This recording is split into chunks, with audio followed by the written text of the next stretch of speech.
morning, everyone. Good morning.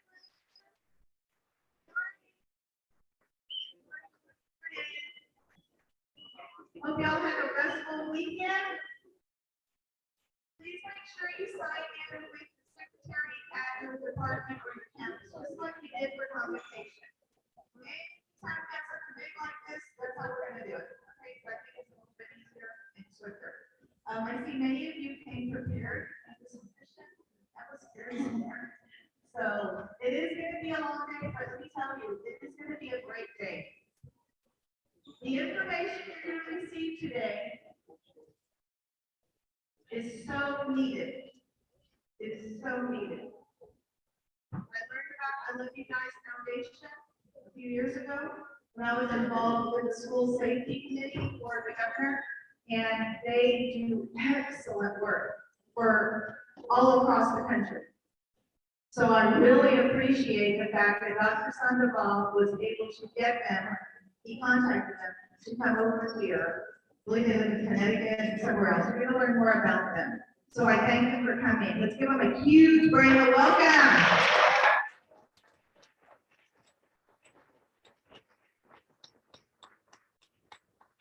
Gentlemen, in case I haven't told you, they got some really good news on Friday about their scores and our rating, which is, they made huge jumps, over 20%. So know that. I'm very, very proud of this team. Give yourselves a round of applause.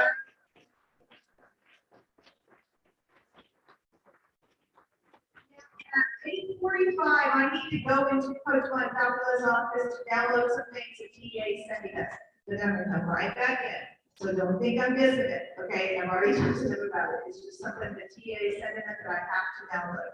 So anyway, I appreciate y'all being here. I'm going to turn it over to Dr. Sandoval, who's going to introduce him personally. Good morning, everyone. We're very fortunate to have the I Love You Guys here today. They are a nonprofit organization that works throughout the country to standardize the process for standard response protocol, standard unification method, which are two things that we'll be going over today. So excited to have you here because they're going to make a difference in preparing us for possible, scenario that may or can happen here at KISD. So, I'm glad you're here. I'm glad we're able to involve the whole district so you can see what the process looks like and understand, what role you may play as a teacher, maintenance person, custodial, administrative staff. Everyone will be part of this process in the event that we have to go to it. So without further ado, I'm going to introduce our two guests today. From Connecticut, we've got Dan Rector.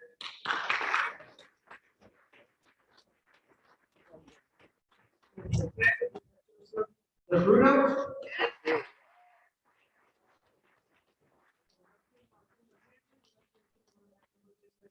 Great, thank you guys.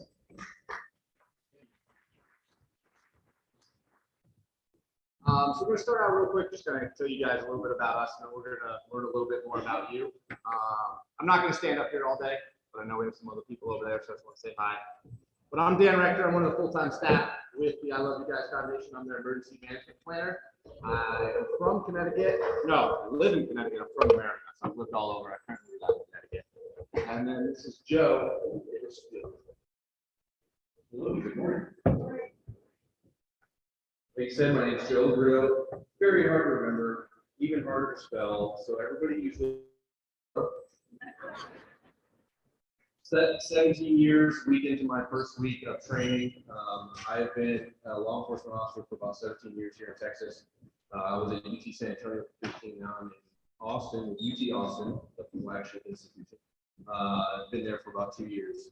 Been doing this teaching, active attack response, all hazard response for about 10 years now, and thankfully got hired as an adjunct professor instructor with I Love You Guys not too long ago. It'll be a great day. We'll have, I promise you'll have fun. It'll be interesting. Dan is an awesome instructor, so just get through today. You'll learn a lot and have a great day.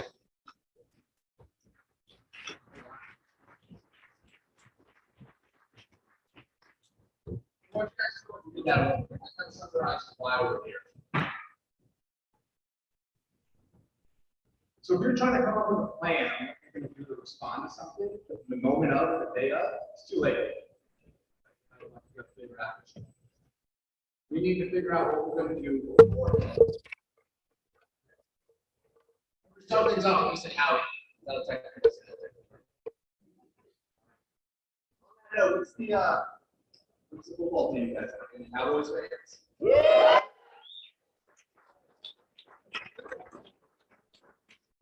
Texans, is that the other team?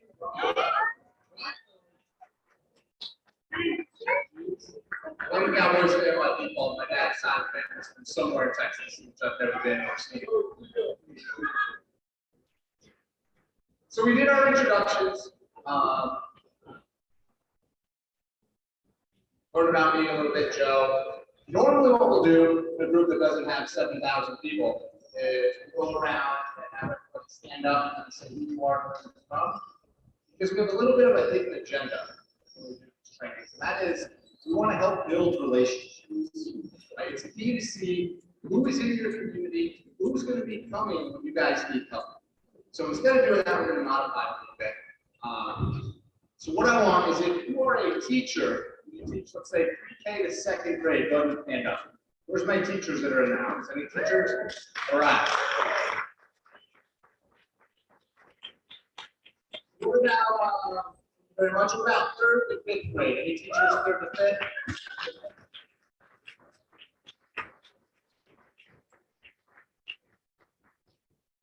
Middle school, 6th to 8th.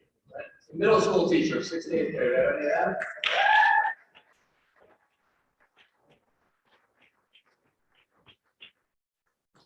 High school, somewhere I didn't attend that often. Any high school teachers?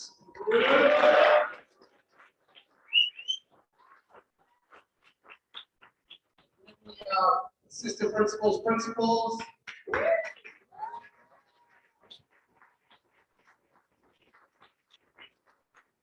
We have the transportation folks.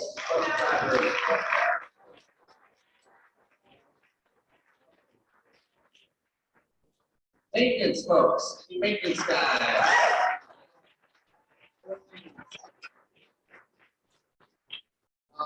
Counseling, counselors, mental health.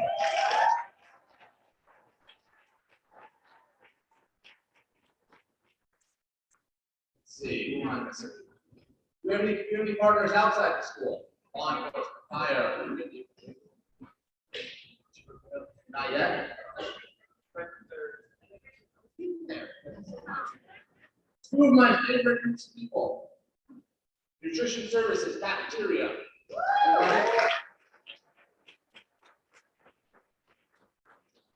So I forgot, they have training today, but they're going to be a critical asset to talk about lunches and how important it is to have some lunches. And then front office staff, secretary.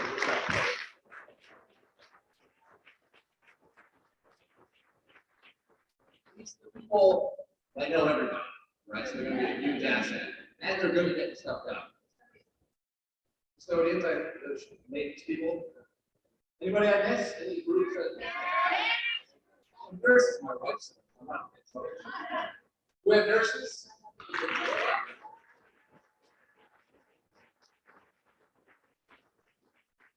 Who else? Who did I miss? Paraprofessionals.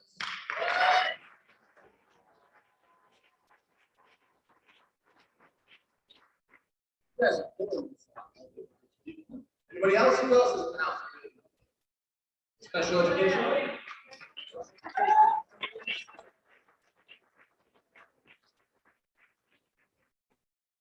Instructional coaches. What's that? What do you guys do? Okay, instructional coaches.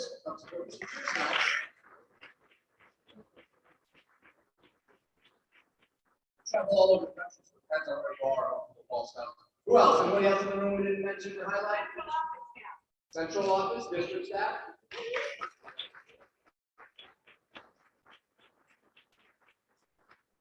Who else? Who lives? Security. Oh, security, that's very important. Security.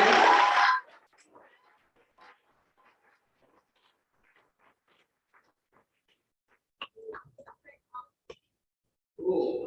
Where's my IT friends who helped me today? Where they go? Technology.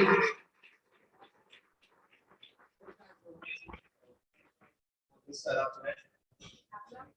Oh, athletics.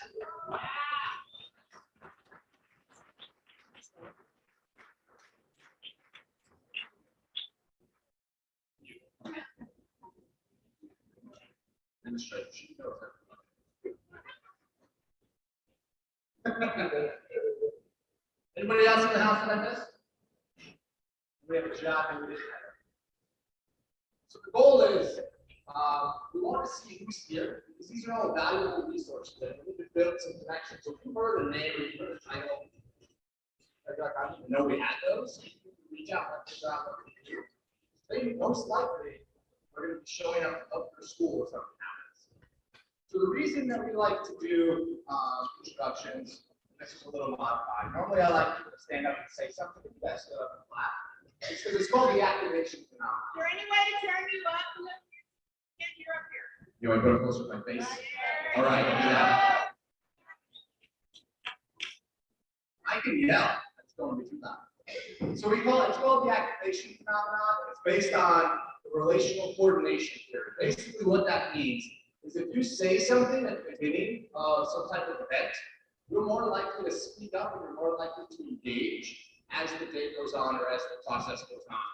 There's a lot of research in the healthcare field where this came from, in surgical settings in an operating room, where when the whole team stood up or introduced themselves at the beginning of a surgery, at the beginning of a procedure, there were better patient outcomes.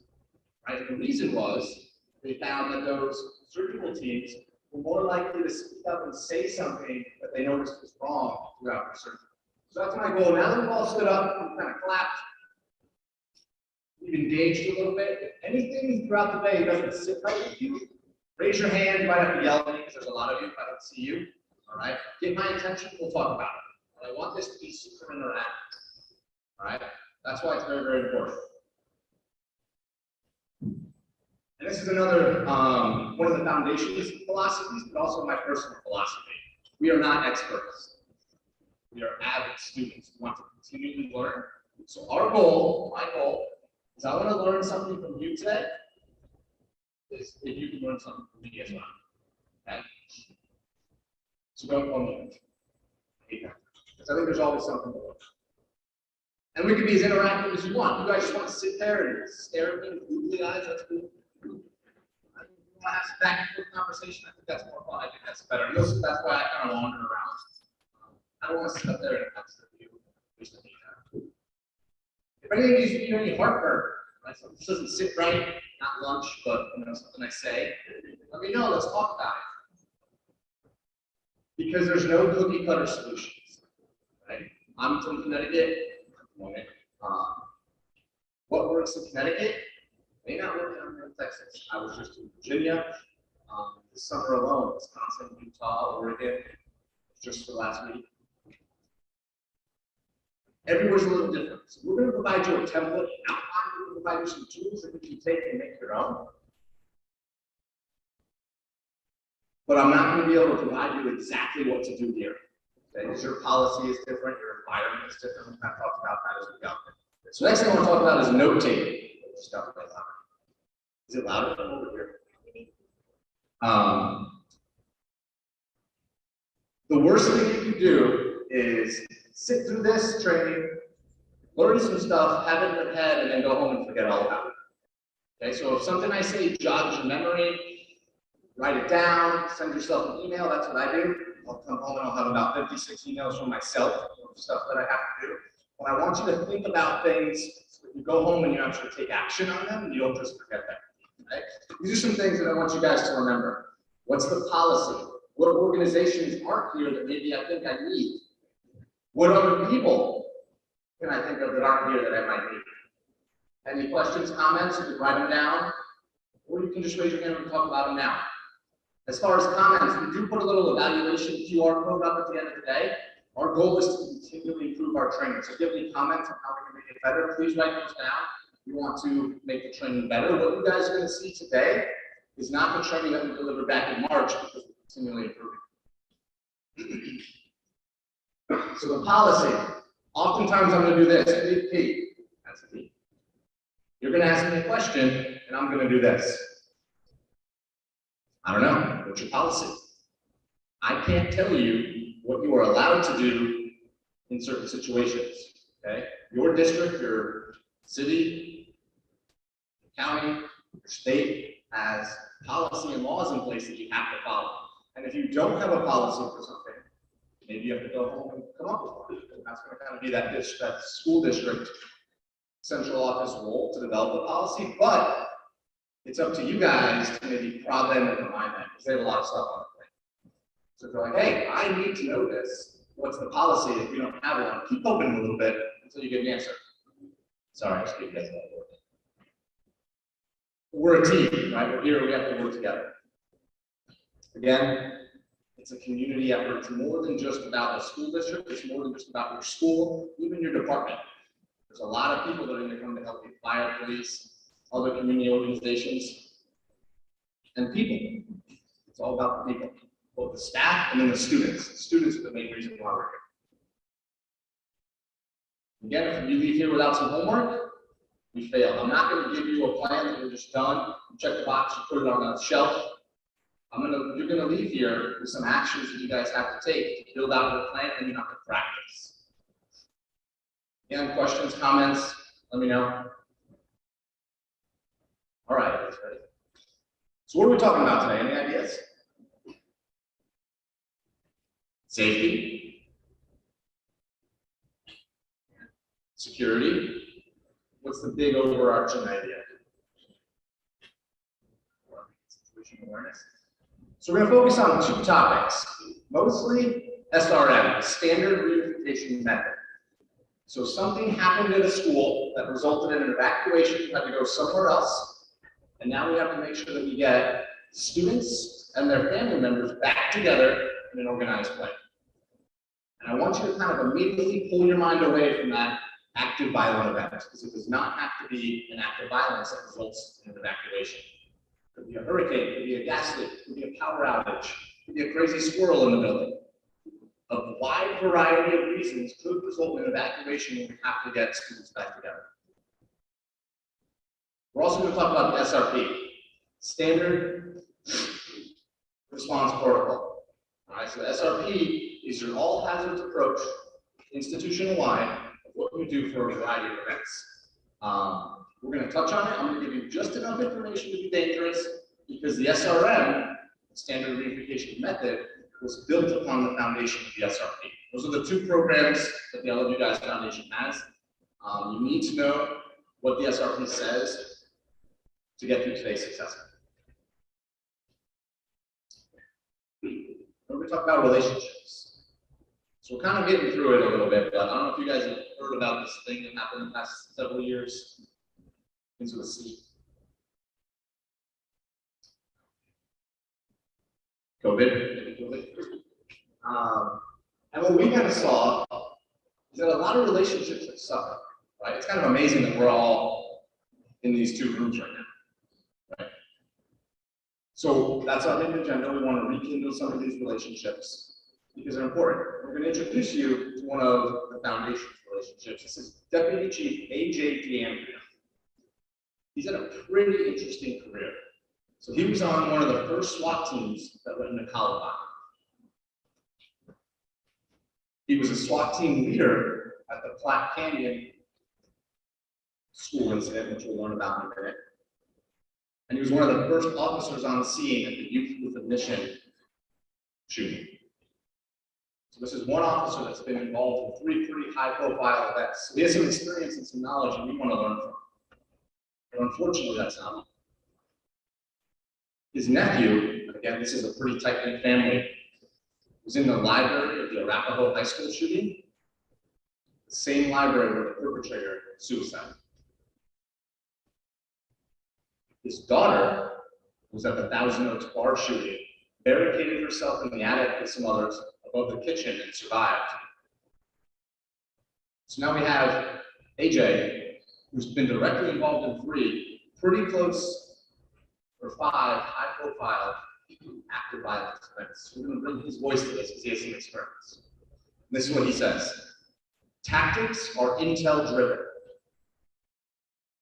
So what that means is what you do is based on what you know. This is in any situation. Tactics are intel driven. What you do is based on what you know. And our environment dictates our tactics.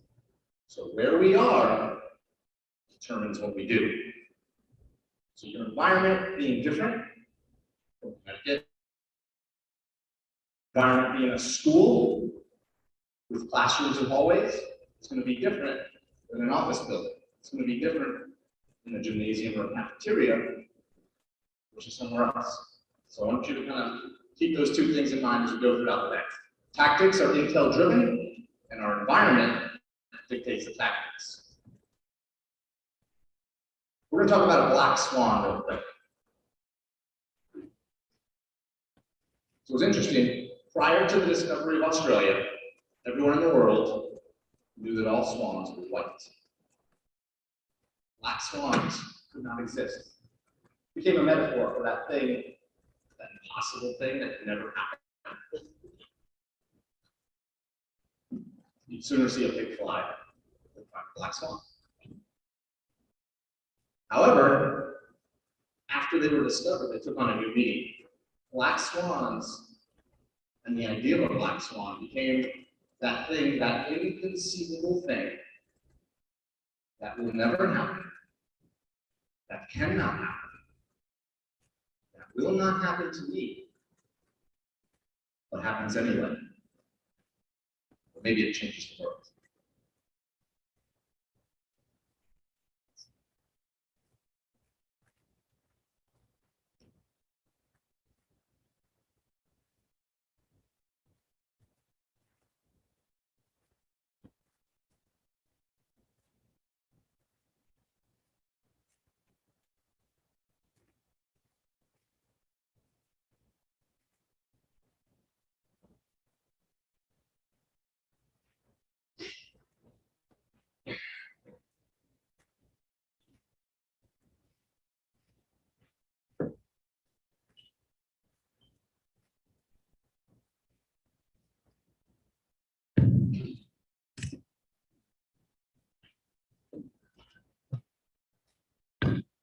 Yeah. It's so important. Audio difficulties, we'll be right with you.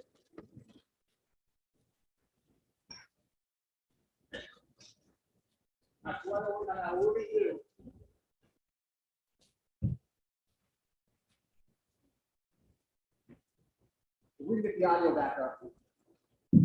Whenever we get the audio back up, we're gonna watch the video on how the I Love You Guys Foundation sounded.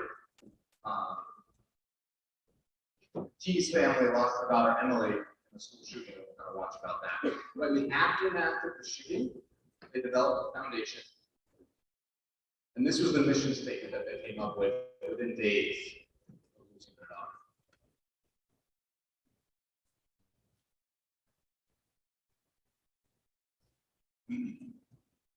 This is still the mission statement of the foundation today. So this mission statement guides everything we do. It's why we're here today, because we want to help you.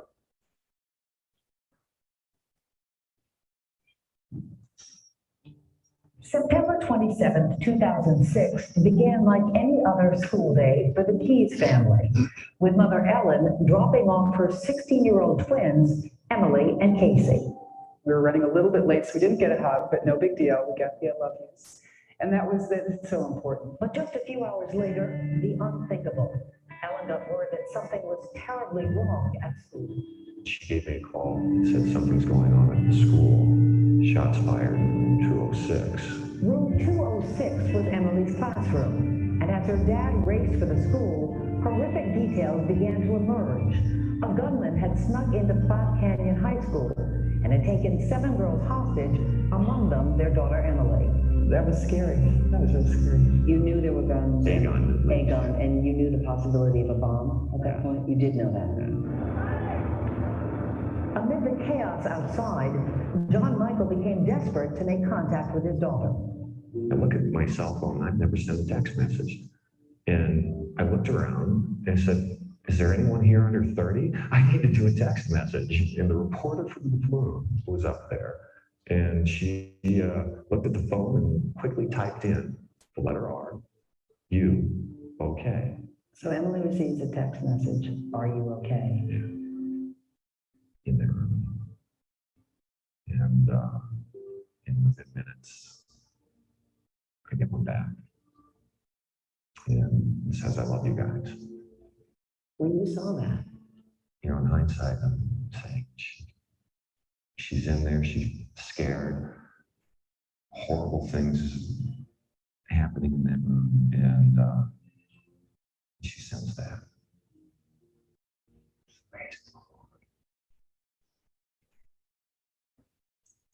And then he did text her back after that. Said, Where are you? where are you? hours passed. One by one, the gunmen started releasing hostages. Each had disturbing news about the scene in the classroom. Each one of them had been molested in some way. But two terrified girls were still inside. One of them was Emily, and after hearing of the assault, authorities made a fateful decision to send in the SWAT team. I heard gunfire. I said, what's going on? And it's not good. We don't know yet, but it's not good.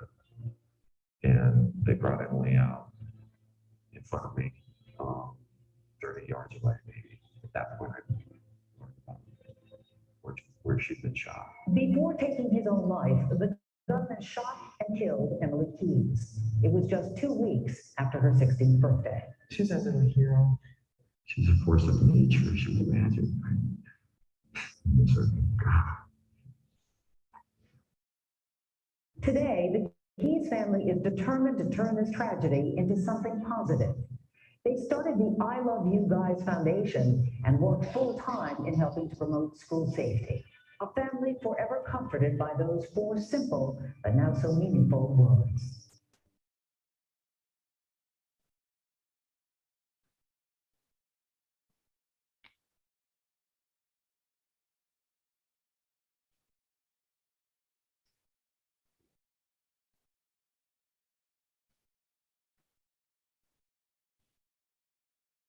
So that's how the foundation was started. We wanted to do something to kind of give back and help out after they lost it. So I like to do 2 things whenever I do any type of presentation, whenever I'm learning about a new topic. Those 2 things I think are important. One, I want to understand the history of what I'm learning about. I want to know how I got to where I am. And the second thing, I want to define all the key terms. So I'm going to understand the words that are involved in that topic. I think if you do those 2 things, you can become pretty knowledgeable, not an expert, but pretty knowledgeable about it. That's kind of the history of the foundation. That's how it started. That's why it's very meaningful to us. And then we got to move on to that second thing, to define the terms, to make sure we all kind of have that shared language. And that's where we're going to go over the SRP. The Standard Response Protocol was the first thing that the Keys developed in response to losing Emily with the foundation. And again, the SRM, we're going to talk about today, the Standard Reunification Method, is based on the foundation, some of the terms were in the SRP. We're going to go over it just enough so you guys can be dangerous with it and have a general understanding that everyone in this room is on the same page. Our goal is to create a shared lexicon of school safety with everyone. We want to make sure we share with our first responders, fire, police, EMS, those individuals that are going to be coming into the schools, because they need to understand the words and terms that you're using. We need to share with staff, not just teachers, everyone in the building, substitute teachers, visitors, office staff, maintenance workers, admin, secretaries, nurses, everybody. Students need to know what to do in a trauma-informed, non-scary way. Parents need to have an idea. One, they need to know you have a plan. But 2, they also need to know what their kids are going through. And for reunification, they need to know what's expected of them if they ever have to show up in the reunified. So we want to share it with everyone. The entire community needs to know what the school is doing. So we're gonna go over the SRP really quick. So every action has specific instructions that are associated with it. Do you guys use the posters? Yeah. So we have the posters. Everything's available on iloveyouguys.org. No cost. Just download it. When I say no cost, we don't even need to put in an email address. You just click and download. Okay. So our goal is to help you in any way we can. So download any of the materials, probably with guidance from the school district on how you want to do it. But every action has instructions and it's followed by a directive. So we recommend you use a PA, so overhead announcement. You guys use any kind of technological app or anything?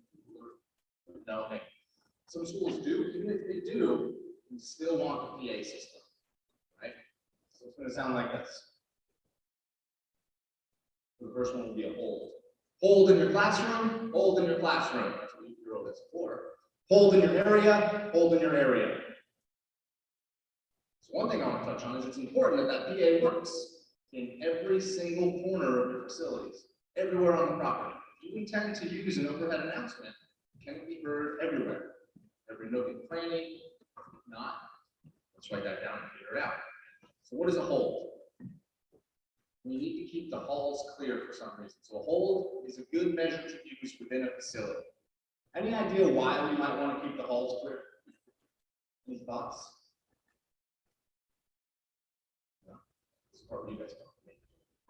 So a hold is our first kind of level. It's very chill. Nothing really is going on. Maybe it's a cleanup in the hallway. Right? Where's my elementary folks?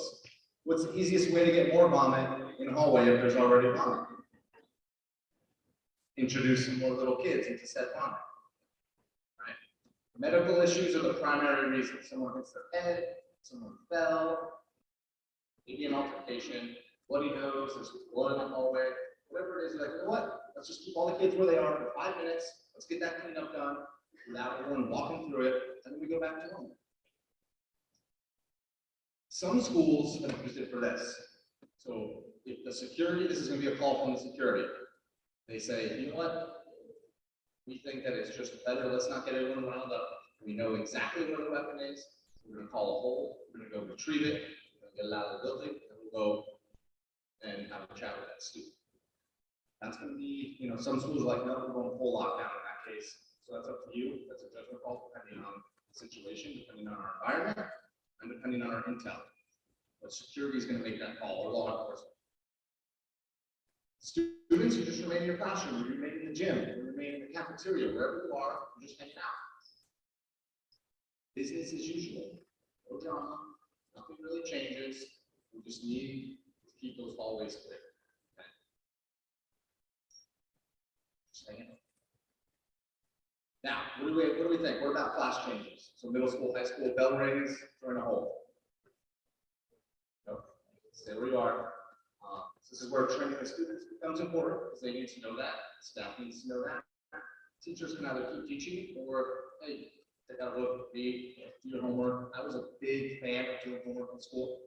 So usually like just before it was due. Is this a lockdown? No. Yeah, business as usual. It's a low drama situation. I'm going to go back real quick. So what we do want to do though, is we want to have our teachers close and lock the classroom door and take attendance. Do you guys have closed door teaching policies in your schools? Lock door? Okay, good. So maybe this is a chance to verify the door is locked. Take attendance. The reason we recommend that is we are providing our teachers an opportunity to practice those life-saving skills in a low-stress environment. We're just chilling at the hole, we make sure my door's locked, and we take attendance. Because where else do we want to do that? Maybe a higher stress situation like a lockdown.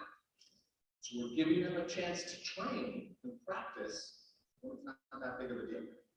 Okay? So just practice this month. Remember, close and lock the classroom door during hold, or just verify that it's locked.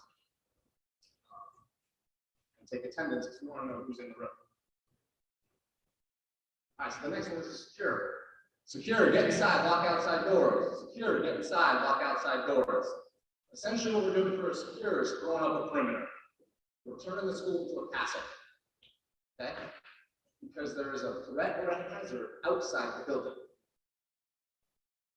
Something dangerous near the school, could be criminal activity, civil unrest, or scary animal. Right? Some type of hazard, again, it doesn't have to be violent.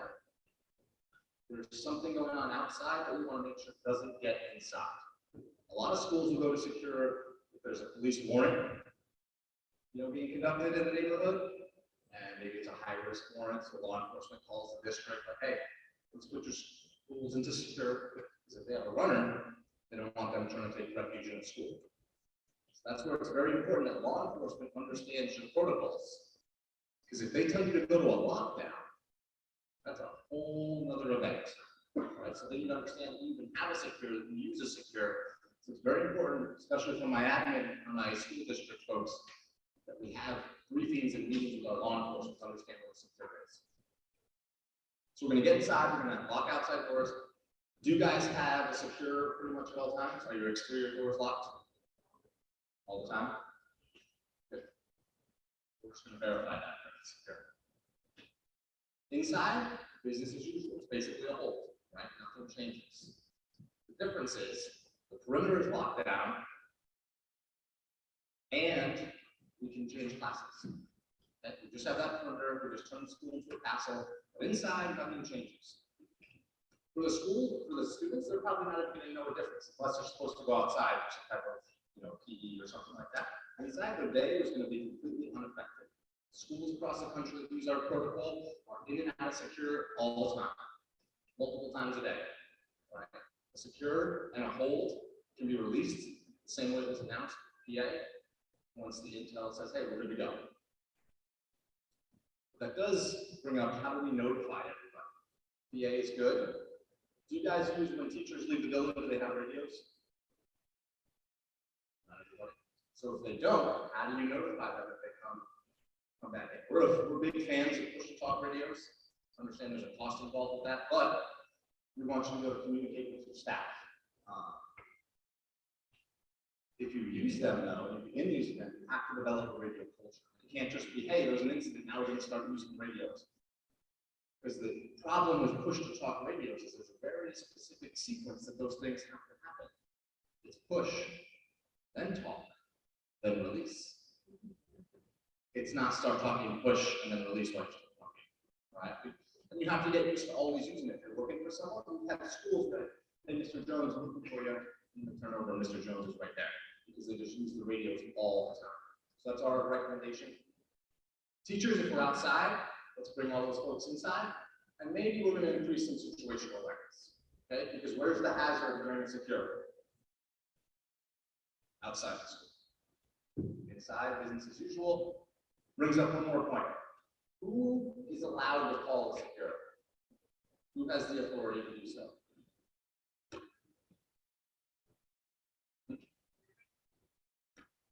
Response team, anybody else? Anyone? Any other specific examples? So again, this is a policy thing. I'm going to say, you, if it isn't already so, you need to change your policy to make sure anyone at any time is allowed to call secure. So if that's not the policy, you have to change it. Point blank. Anyone is allowed to call a secure. Now, that comes with some responsibility. You have to train your staff. Okay? Who do you think is allowed to call a lockdown? Bigger event, right? Huge one. Principal, administration. Anyone at any time is allowed to call a lockdown or a secure. At the Arapahoe High School shooting, the janitor saw the gunman walk into the building, called a lockdown, bought that school an extra 30 seconds, and saved a ton of lives. Because they were trained, they saw something, they called it 30 seconds. So you need to train your staff so they understand what to do and make sure they're not afraid to call it. Because I would rather have someone call a secure or a lockdown or a secure when maybe it wasn't needed than not. Right? Discomfort, a little annoyance, who cares? That's the bigger picture. So that's our recommendation. Hopefully the line with you guys' big key policy. If not, I recommend a change. Class changes during a secure? Yep. Right. We just have that perimeter outside the building. Or, well, that doesn't make a good point. Some schools use a secure for the property. So we have a fence or something around there. Hey, we're just going to lock down the property. That just brings up the question of, hey, how do you actually secure that? But that's another option. Again, these are guidelines. This is a template. You can make your own. So that's secure. Now we're going to the big one, lockdown. Lockdown, locks lights out of sight, lockdown, locks lights out of sight. That's how it would sound. When we're in a lockdown, everything in the building stops. There is a threat inside the building. We're going to immediate safety measures, making sure the classroom doors are locked. We recommend lights and get into a safe corner where you can't be seen from any classroom windows.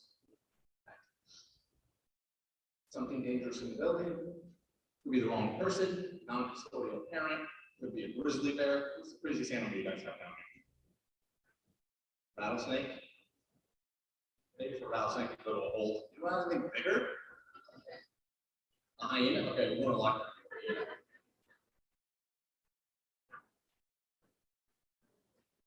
Wild pigs, big boars. Javelina, that's a thing.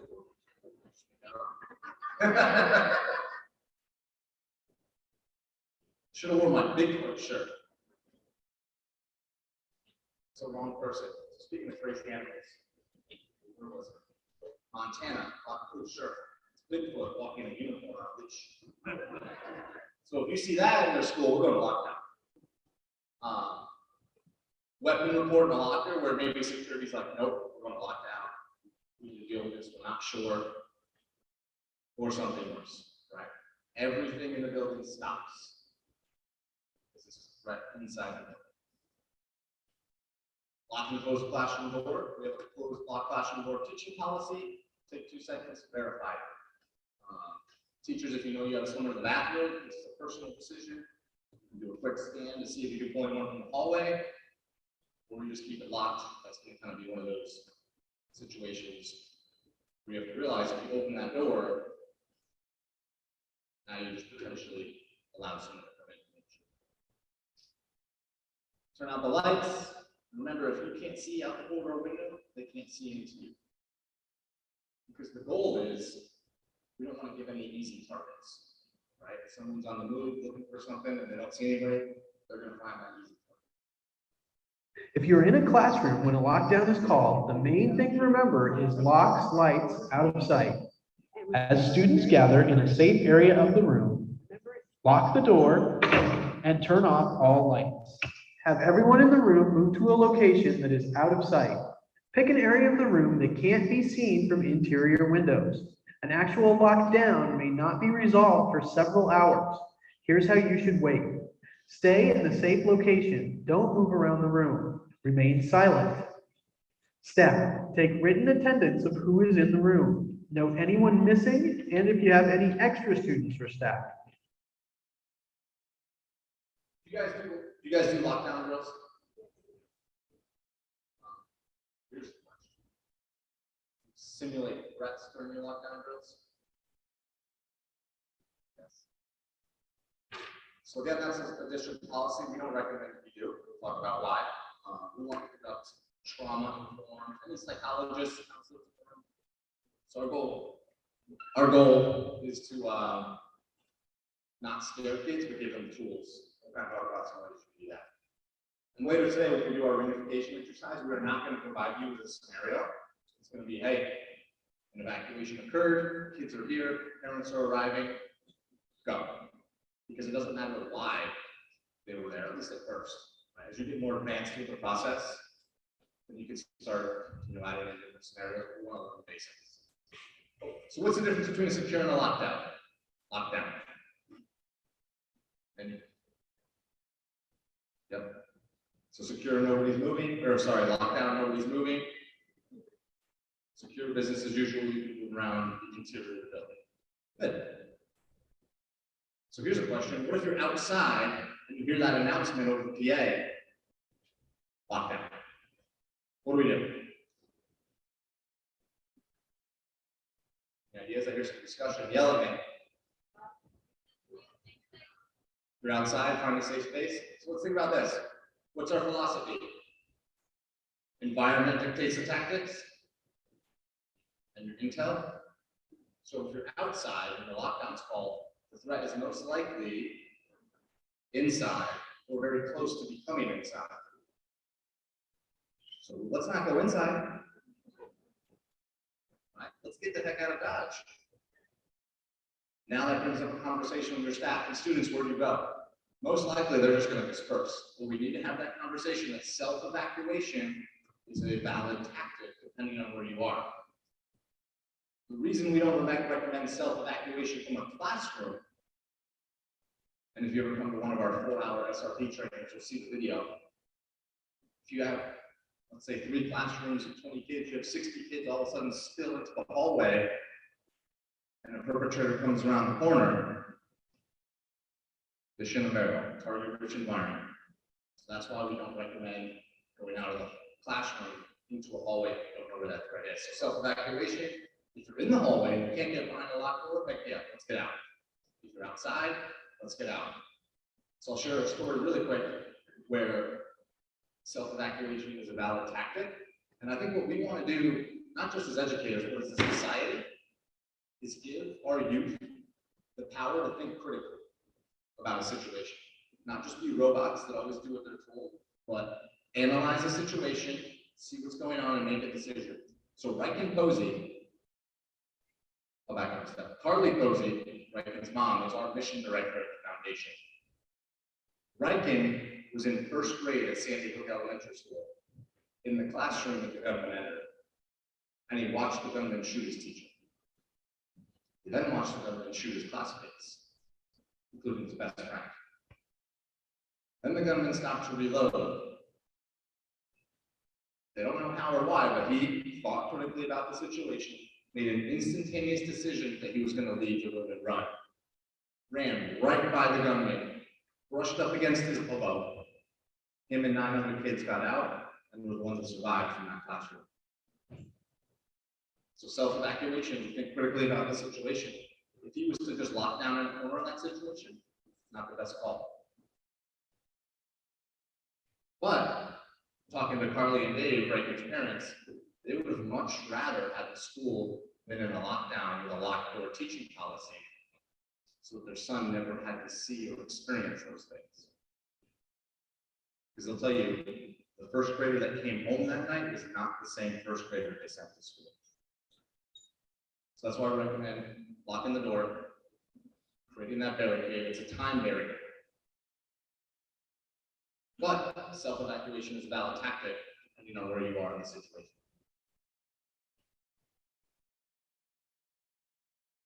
Real quick, I'm going to touch on time barrier.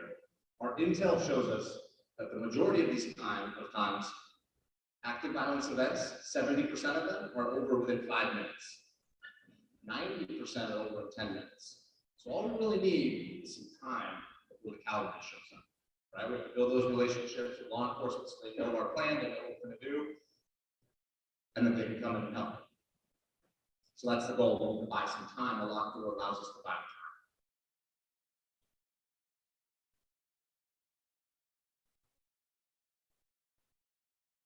So evacuate must be followed by a location where you're going. So evacuate to the baseball field, evacuate to the baseball field, evacuate to wherever, evacuate to wherever.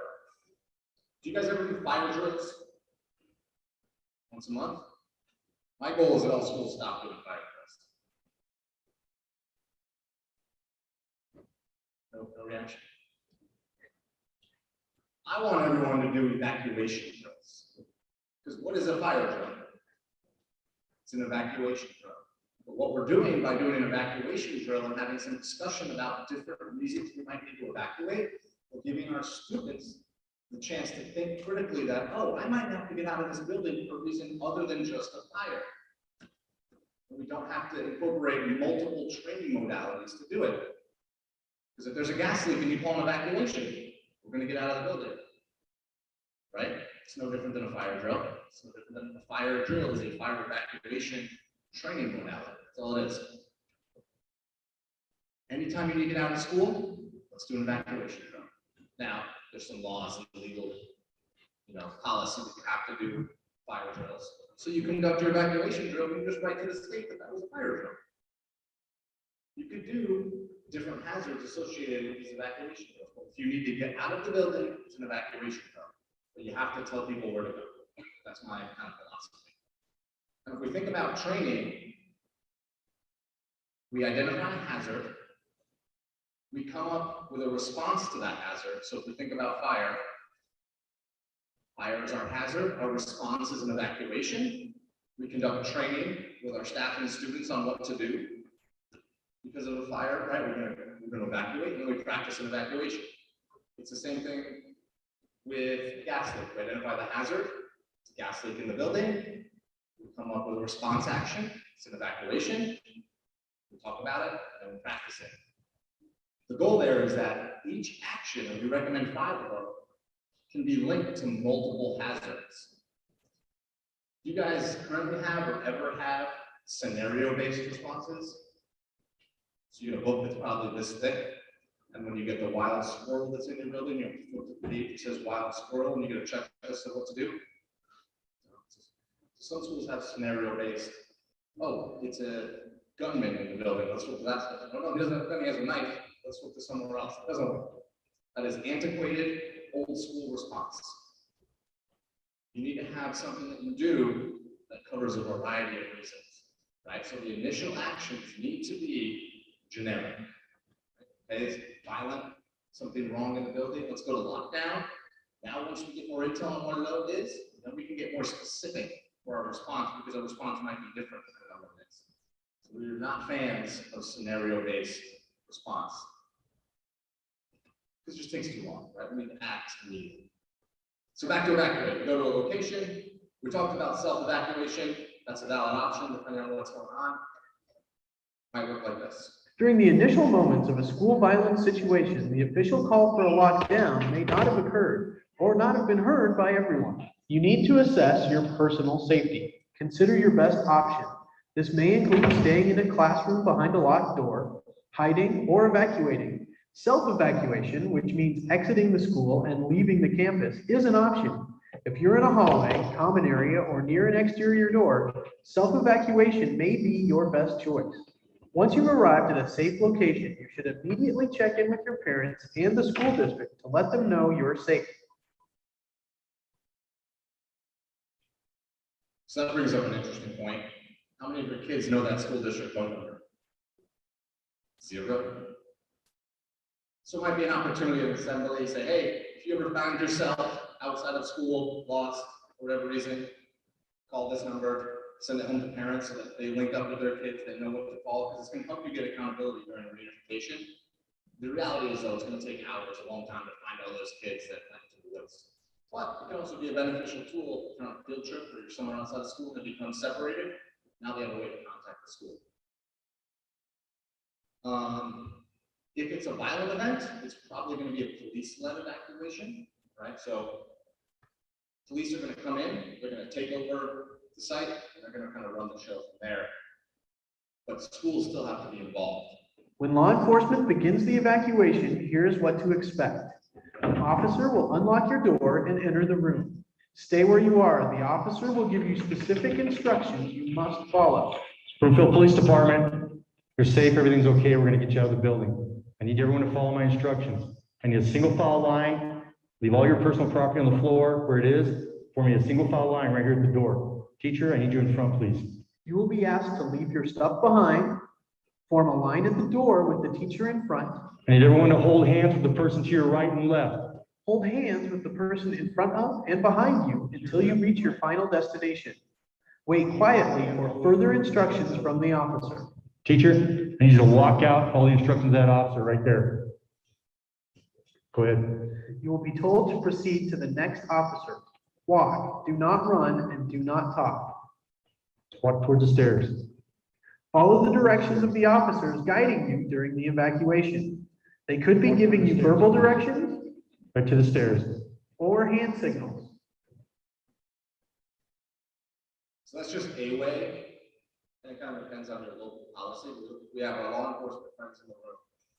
We like to show them the holding hands option because it just creates a sense of safety among the kids, and it looks a lot better than how the kids running out of their hands in the air, right? So that's just a way. But law enforcement is going to kind of dictate how you guys do it. So we like to have these high-level conversations. Again, we talked about this. Do staff and students have permission to self-evacuate? If staff go, we recommend they take the kids. If they're with them, they're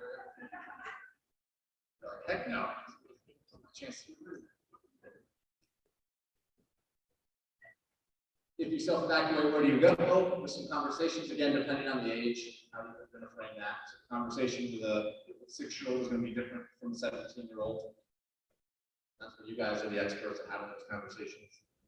So shelter, it's very important that we give a specific hazard. So we're kind of the two main weather hazards. You guys get tornadoes down there?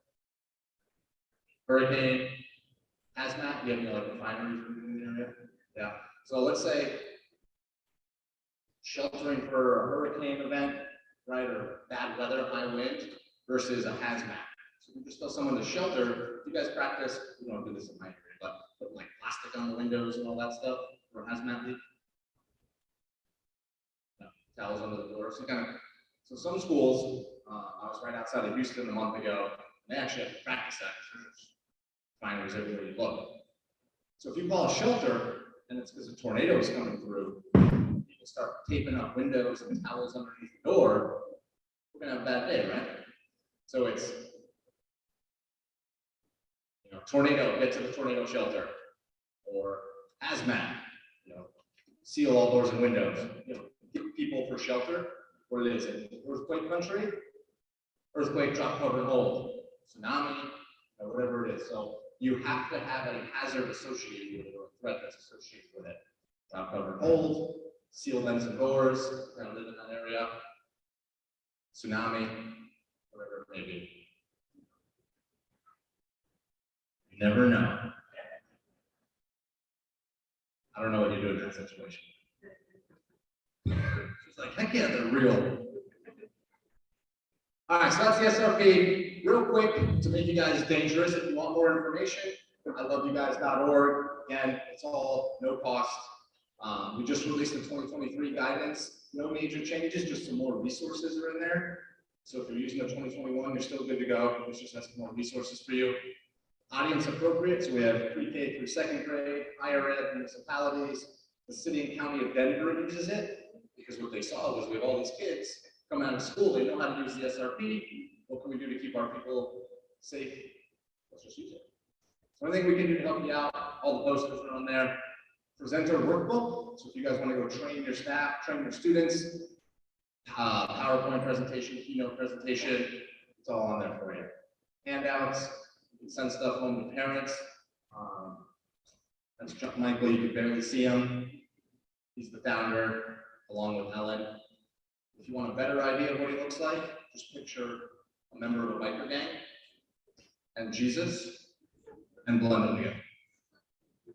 But we do travel the country, so if you want to, whatever, if you want SRP, SRF specific 4-hour block, talk to your leadership, maybe we'll come out.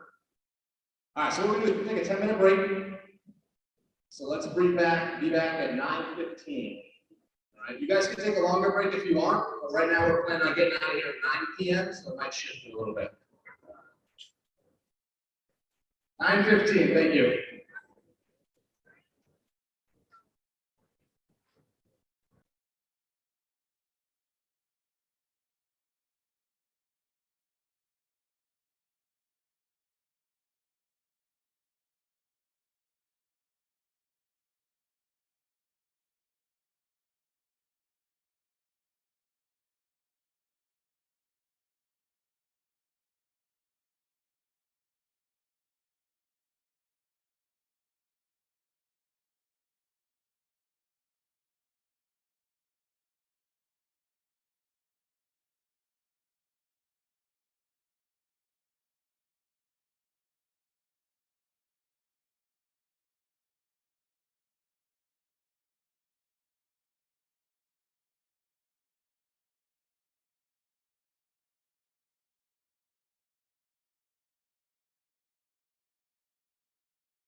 All right, we can take our seats and please quiet down. Thank you. See you guys. So I have an announcement from the superintendent.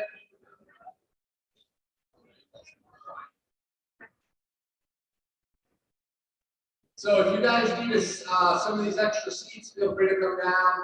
If you know your butts aren't feeling too good sitting up on those bleachers, you guys want to sit down some nice chairs. So before we go any further, I want to take a step back to lockdown because I forgot to mention something. We talk about with secure and withhold that it can be released with a PA announcement. How do we release a lockdown?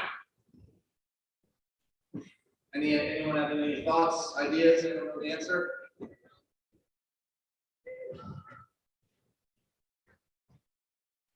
Oh, you guys have code words?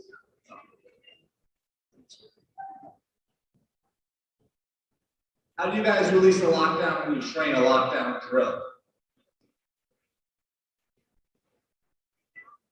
All clear, announcement? What? There you go. So our recommendation is that you cannot release a lockdown or a lockdown drill verbally because you're training your staff for failure. The only way a lockdown can be released is with someone with a key unlocking that door. We recommend that be law enforcement. So if you can, a great way to drill at least once a year is to bring in your law enforcement friends, because our admin staff, our secretaries, our central, our office staff should be locking down as well, right? They're important. They're very important people. Law enforcement will come. They have a master key, or they know where to get a master key. They will unlock the office and the admin first. Then they can go law enforcement and admin door by door and unlock those rooms. We recommend that's how you do your drills as well. Because if you release a drill verbally, it's not inconceivable that you have some bad dude get on the PA, say all clear and see what happens. Or student that knows your script because they sat in the drills. So that's our recommendation. All right, so we're going to talk about now the SRM. So we did my first two things that I like to do. I like to talk about the history and I like to define our terms. So now you all know just enough to be dangerous about the SRP and you kind of know where the foundation came from. So now the reason we're here is the SRM, the Standard Reunification Method. And it kind of comes down to this. You guys said you do fire drills, soon to be renamed evacuation drills, once a month. But do we ever think about this? What if there is a fire? What do we do now? What if this isn't a drill? Now what? Have we ever gotten that far? Ever thought about it? If it's a real event, it's probably going to result in a reunification, meaning we have to evacuate somewhere. We have to go to another location, and we got to make sure that we get students back with their family members in an organized manner. So again, reunification, audience, all the same people, right? Educators, administrators, district staff, law enforcement, mental health, community partners. We love to have these conversations with law enforcement because oftentimes they train for that initial tactical response, but there's no conversation between the school district and the police department on how they can be of assistance during the reunification process or sharing the reunification process with law enforcement because they own the crime scene, they own the school, it's a violent event, but they don't own your kids. It's still your guys' responsibility to reunify kids, so they need to know what your plan is so that they can be of assistance instead of trying to come up with a new plan. Well, you guys already have a plan. So definitely have these conversations with your security, law enforcement, fire and EMS. They're all going to be at the reunification site, right? You need everyone's help. Victim services, mental health, public health. The goal is we want to have a shared vocabulary. It's very important that everyone understands the process, that we all have the same language. If I say, reader, that's one of our roles, everyone knows what a reader means. And what I love about the standard reunification method, the SRM, and I don't know if it was intentionally built this way, but in my mind, Words matter, words mean things. So if I say a greeter, what do we think a greeter does? Yeah, hello, how are you? Greets people, maybe? It's right in the word. Where's all my educators? A greeter, it's a noun, right? Has an ER at the end. It's someone who greets. Look at that. So that's our philosophy. We want everything to be simple. We want to develop this shared vocabulary. So we're going to do that right here really quick. You may call these something different, but you're going to get the general idea. So daily release. That's when kids go home at the end of the day. They got there somehow, they got to go home. Right? Dismissal, that's what you guys call it. Basically, every single day. Schools are really good at getting hundreds, maybe thousands of kids out of their building in an organized manner. Right? You do it every day. Evacuation is pretty similar. Early release, we use this term when we talk about a planned early dismissal.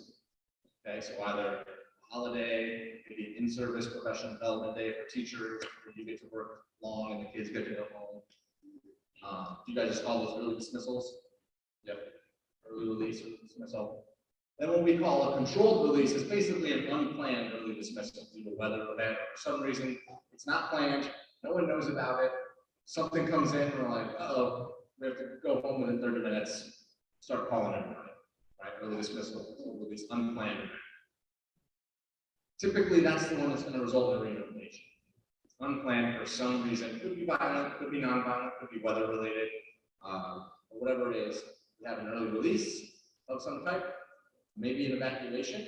We have to walk somewhere, we get transported somewhere via bus, and then we have to be reunified. So here's our philosophy, and this is going to be specific to a violent event, but it can apply to anything. So cops own the crime. Fire, weapons of flames, so there's fire. Schools own the kids. It's not the cop's job to take your kids and reunify them with their parents. It's your job. Paramedics own the patient.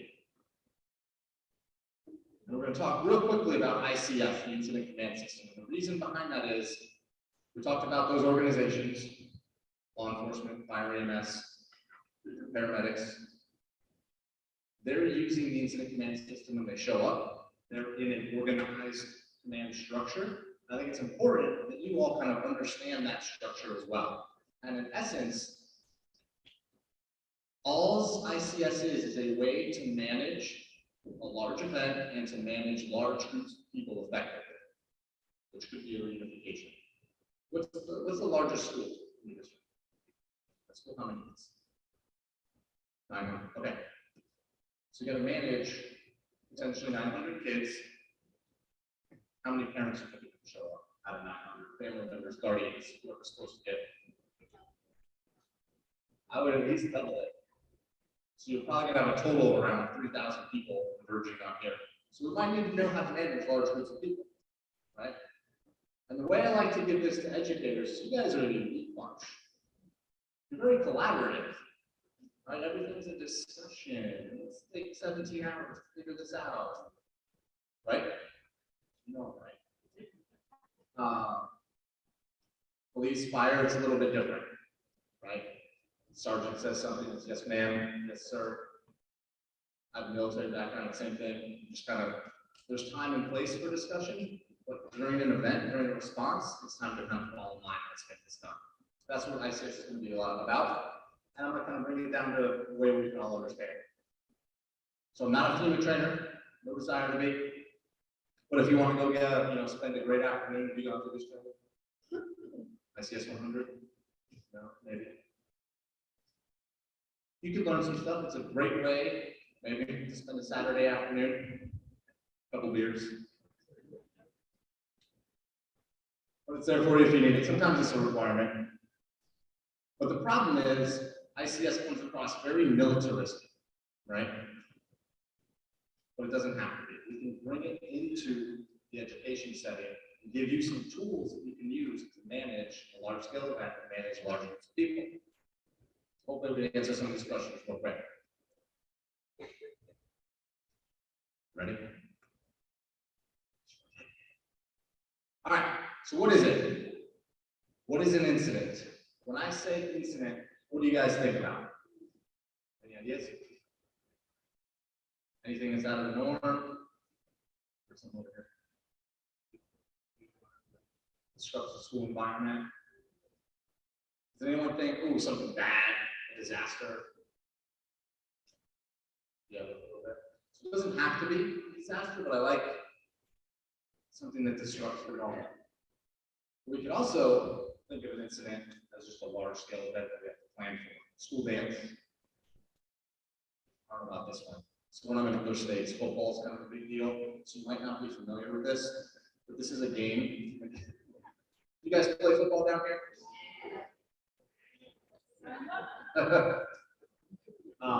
So Friday night football, that's a pretty big event where you need to manage a large group of people, right? You can think of it in the context of an incident, and we will. So all ICS is a way to manage people.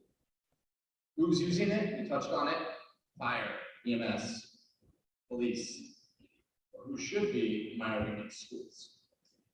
SRP, but more importantly, we're an SRM. You will be using it later today. You are on application exercise. What do you like? Hopefully you like it. But why? This is teachers every time it's time to do something. It's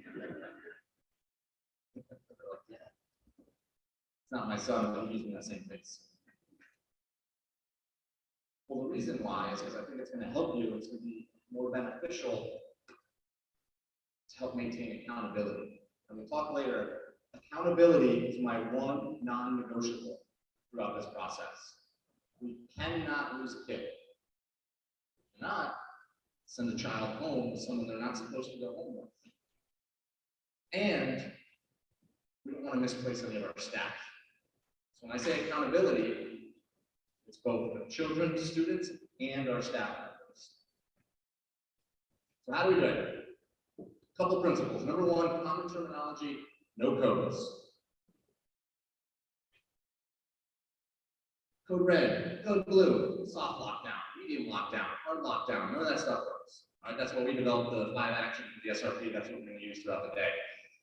Codes are confusing. We've been to school districts where not only does the district use a different set of codes than its neighboring district, the elementary school and the other elementary school have individual codes. And the high school has an individual code. They're all different. Imagine all those cops' brains right now that are just freaking out because instead of knowing 5 terms, they have to know 17 or more. So common language. Words matter, words mean things, call it what it is. What does a reader do? They read. Simple. And there might not be a correlation between your day-to-day job, your day-to-day role, your day-to-day level, responsibility level, hierarchy, and where you're needed in an ICS incident response. So I think about it like this. We have some superintendents. They're probably used to kind of making decisions, being in charge a lot of times. But okay, if someone is running the incident, probably someone that's not the superintendent, and the superintendent shows up, they can't go around and start telling people what to do. Right? It's going to cause confusion. It's going to cause chaos. We're not going to have accountability because if the superintendent, sends you off to do something, and the incident commander, the person in charge of the incident, doesn't know that you left, we're not going to be able to effectively manage that incident. So whoever's in charge is in charge. Everyone else falls into the place where they're needed. Does that make sense? So if there used to be a principal, your assistant principal might be your supervisor because they've gone through some extra training and they're needed in another role. This is where we all have to come together as a community. And whoever knows what they're doing and has the responsibility and is put in those positions of authority, they execute those positions and everyone else falls in line and helps out. Okay, I like to call it positional authority. Maybe it's not your normal role, but for right now, that's what you're going to do. And it's modular, it can expand. We'll see this when we do a small walkthrough later, and when you guys do your exercise, how we can grow the organization based on who shows up and based on the size of the incident. Because if we had a field trip, let's say of 40 students, something went awry, we need to reunify them after school, versus in the middle of the day, 600 kids, we're going to need different resources based on that. We had a Boys and Girls Club in Wisconsin took a field trip to Washington, D.C. Unfortunately, they had one of their students got sick, ended up passing away. They had to bring everyone back to do a reunification at like 5 in the morning with parents and students because of that incident. There was a handful, it was 25, and they were able to do it successfully. I think it was 6 people, right? Just kind of based on what they had. Now, if that was 600, it would need a larger group of help. This is basically, we'll go back to that slide. So this is an example of a very basic ICS chart. We have an incident commander person up top who's in charge. We'll talk about the 3 below it, liaison, safety, and public information. They're going to help the incident commander. So public information, someone's going to help them with comms, whether that's communicating internally, communicating with our fire and police partners, communicating with the public. That's going to be that person. Liaison is going to help with all the support that comes in. We're going to get tons of agencies that want to help. Liaison is going to be that assistant for that. And then safety officer. Any idea what a safety officer might do? What do you think, sir? What would a safety officer do? Oh, and then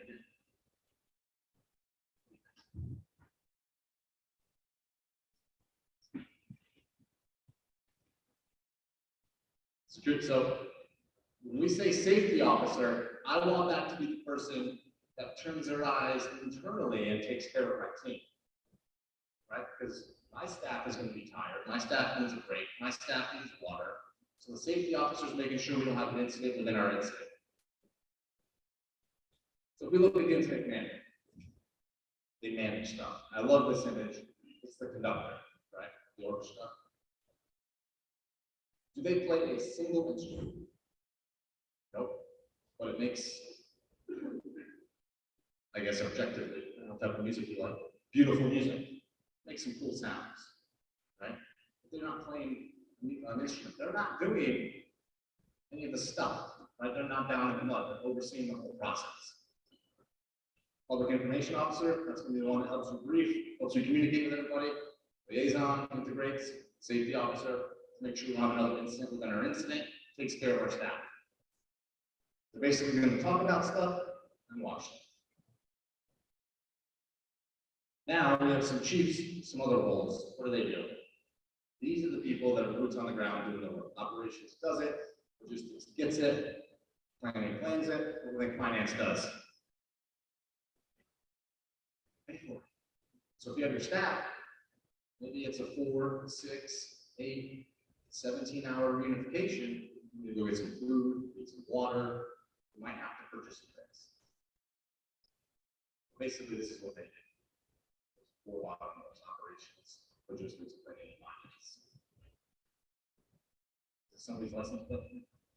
Probably not a big truck. All right, we're doing good so far. We're almost there.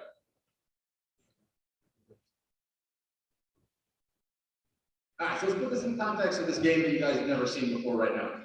So, Friday Night Football, you guys play football on Friday nights? Yeah. It's not Saturday. What? You guys are crazy.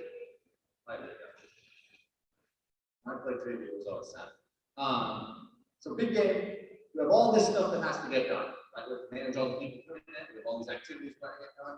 If we can think about it in an ICS structure, now we can see how maybe it's getting done more effectively. And everyone that's responsible for operations reports to a single individual, and then the operations chief, or whoever you call that, is going to brief incident commander or athletic director or whoever it is that's running that incident. That main person, probably in this case it's the athletic director, is only really going to integrate with 4 people. We're going to have a conversation with 4 instead of 40. Oops.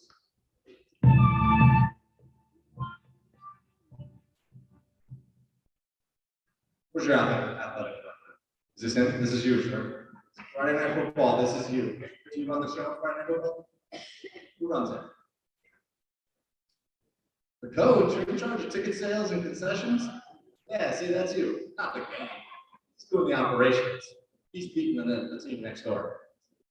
So our incident commander is in charge of the whole footprint. Right, they're running the show. He has all these responsibilities. If he's the only one, he's wearing all these hats. right? He has to do all this stuff by himself. But as he gets help, as other people show up, we can assign a logistics guy, operations, that's a coach right there. And what it allows that person that's in charge to wear 2 less hats. Okay, they're still responsible for overseeing the whole operation. They're not in there doing all the work. They can take a step back and see what's needed. Same thing, PIO, he wants to talk, he's gonna liaison, he definitely has liaison for safety, planning, and the cool thing is you can give multiple people or give a person multiple roles. So you can give plan and finance. And where it allows is the incident commander to take a step back, just wear that one hat, and oversee the whole operation. There are other people down in the mud doing the work. And it's modular to a way where we can reassign roles as long as we communicate. So if we don't want him to do both planning and finance, we can reassign it to someone who maybe is a little less stressed, has a little bit less on their plate, or find someone that's really reliable.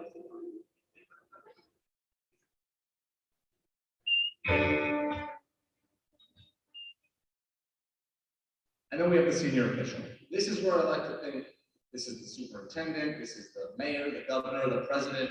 They're not the ones down in the mud doing the work, overseeing the incident. They are not in command. I know it's hard to do. But what they do is they give direction on mission policy. They give the incident commander the authority to do what they do. They allow them to spend the funds. The incident commander has to communicate with the senior official regularly. Now, if we think about it, Hurricane Katrina, right? The president was not down managing the incident. The governor was not down managing the incident. There were boots on the ground, overseeing what was going on. Okay, but they had to get direction and communicate with higher level senior officials. That's what that concept's all about. So that's ICS.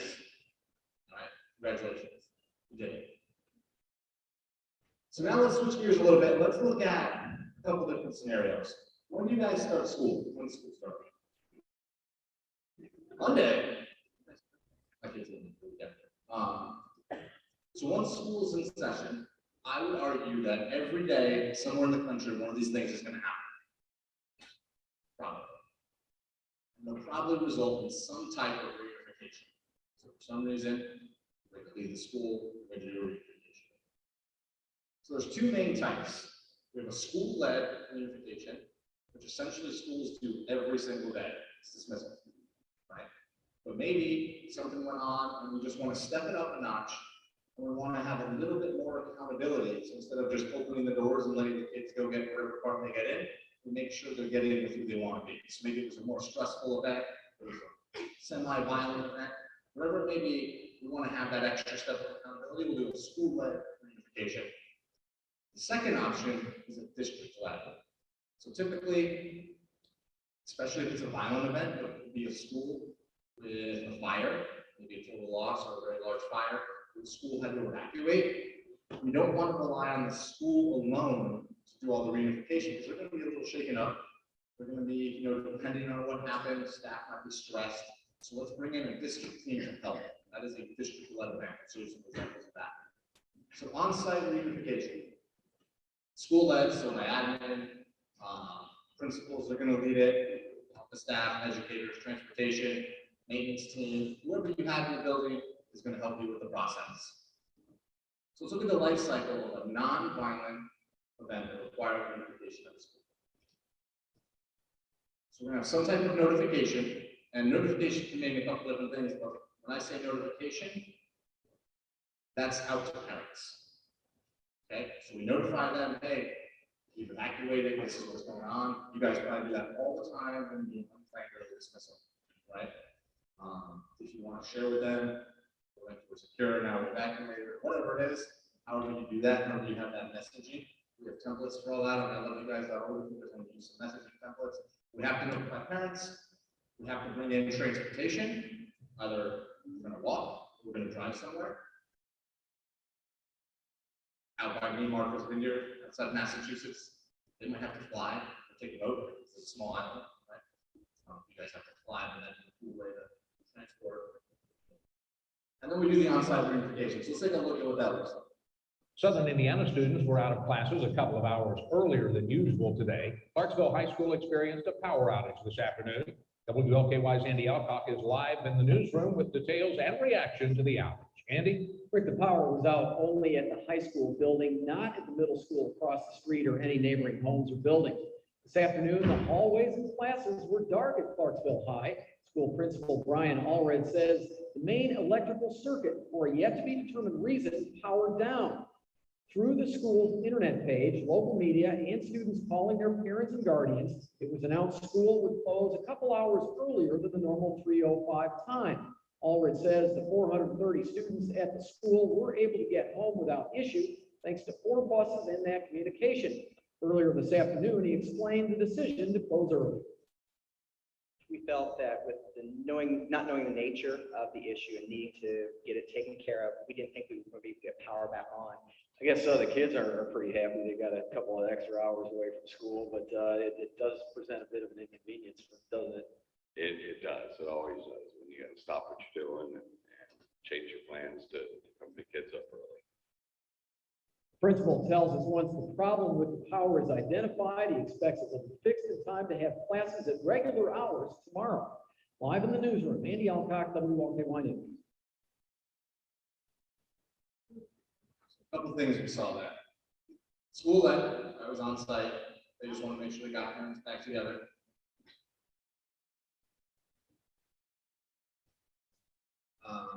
We saw that life cycle. They talked about notification. Did a pretty good job, right? And the principal already was doing everything. He was kind of wearing all those hats. He was being the PIO. I'm sure he had some help in the background, but he at least had 2 of those roles, right? He was talking to the media and overseeing the process. You noticed this is a big deal for the media. So that brings me to a point. The media is coming. They showed up at a school for a power outage. And not only did they show up, it was live, local, and late breaking. It was a huge story. Power's out at the school. So imagine if it was a bigger event, right? So you need to plan for the media showing up. Do you have conversations with media? Do you bring them to your schools for other events so you can kind of build those relationships? Just some things to think about. So we're talking about media, we're talking about how you can use that ICS structure with principal already at the time. He was it. He had at least 6 hats on, probably. Or at least 2 of them, sorry. He's kind of doing a little bit of everything. So now offsite reunification. Who's going to lead the offsite? Most likely. Any idea? Law enforcement's job is not to reunify your kids. That's the job. Maybe the district is going to come in. That's the way we recommend it. It's for an offsite.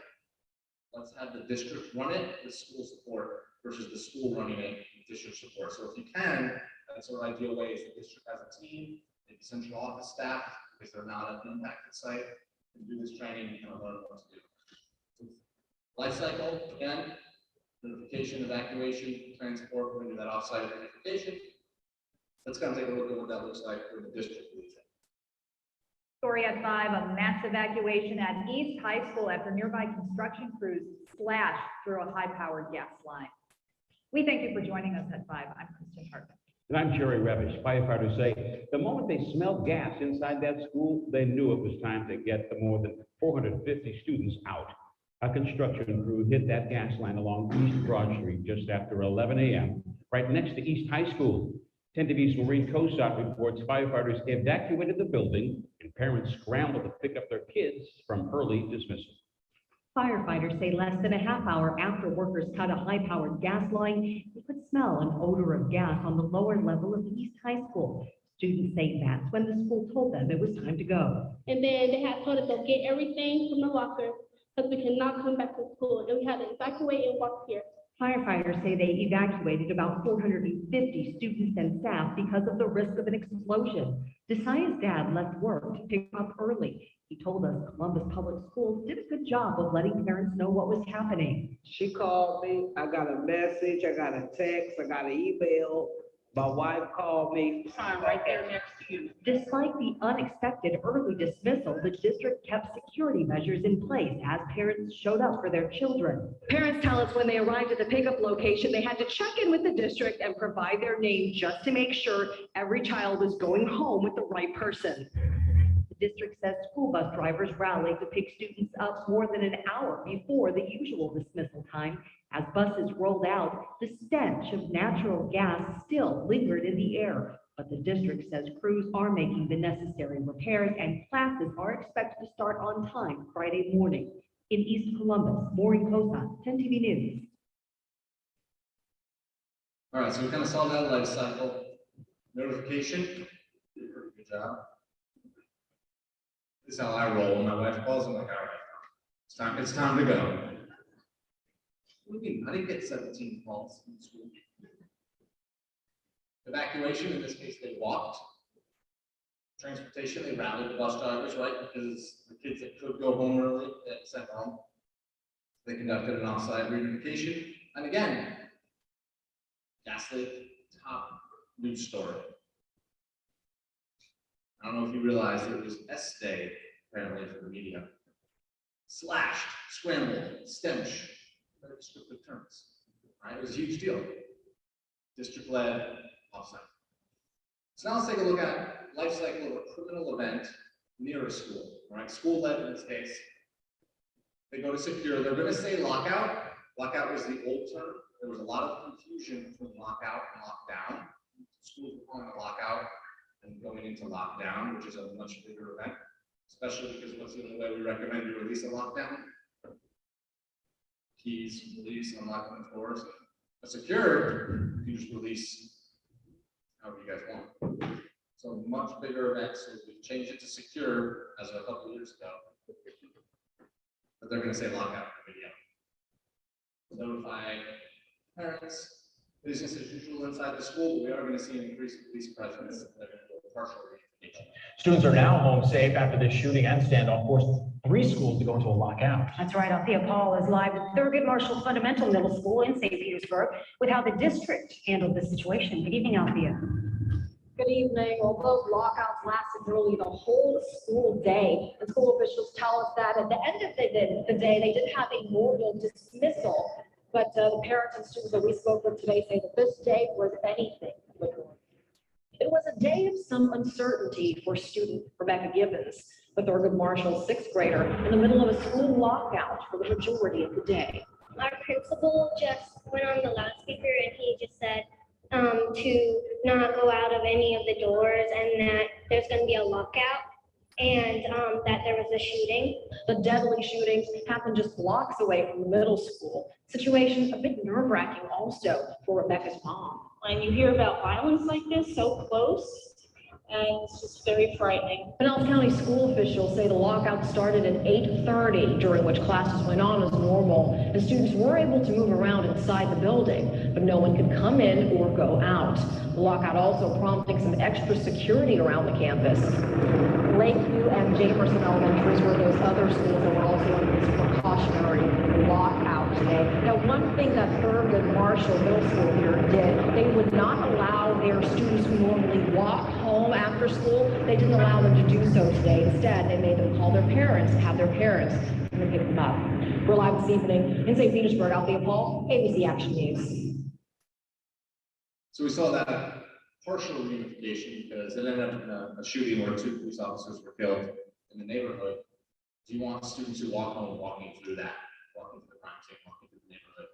No, so let's keep them here, let's get them reunified. Another takeaway from that is the media being present, interviewing people as they're walking out of your building.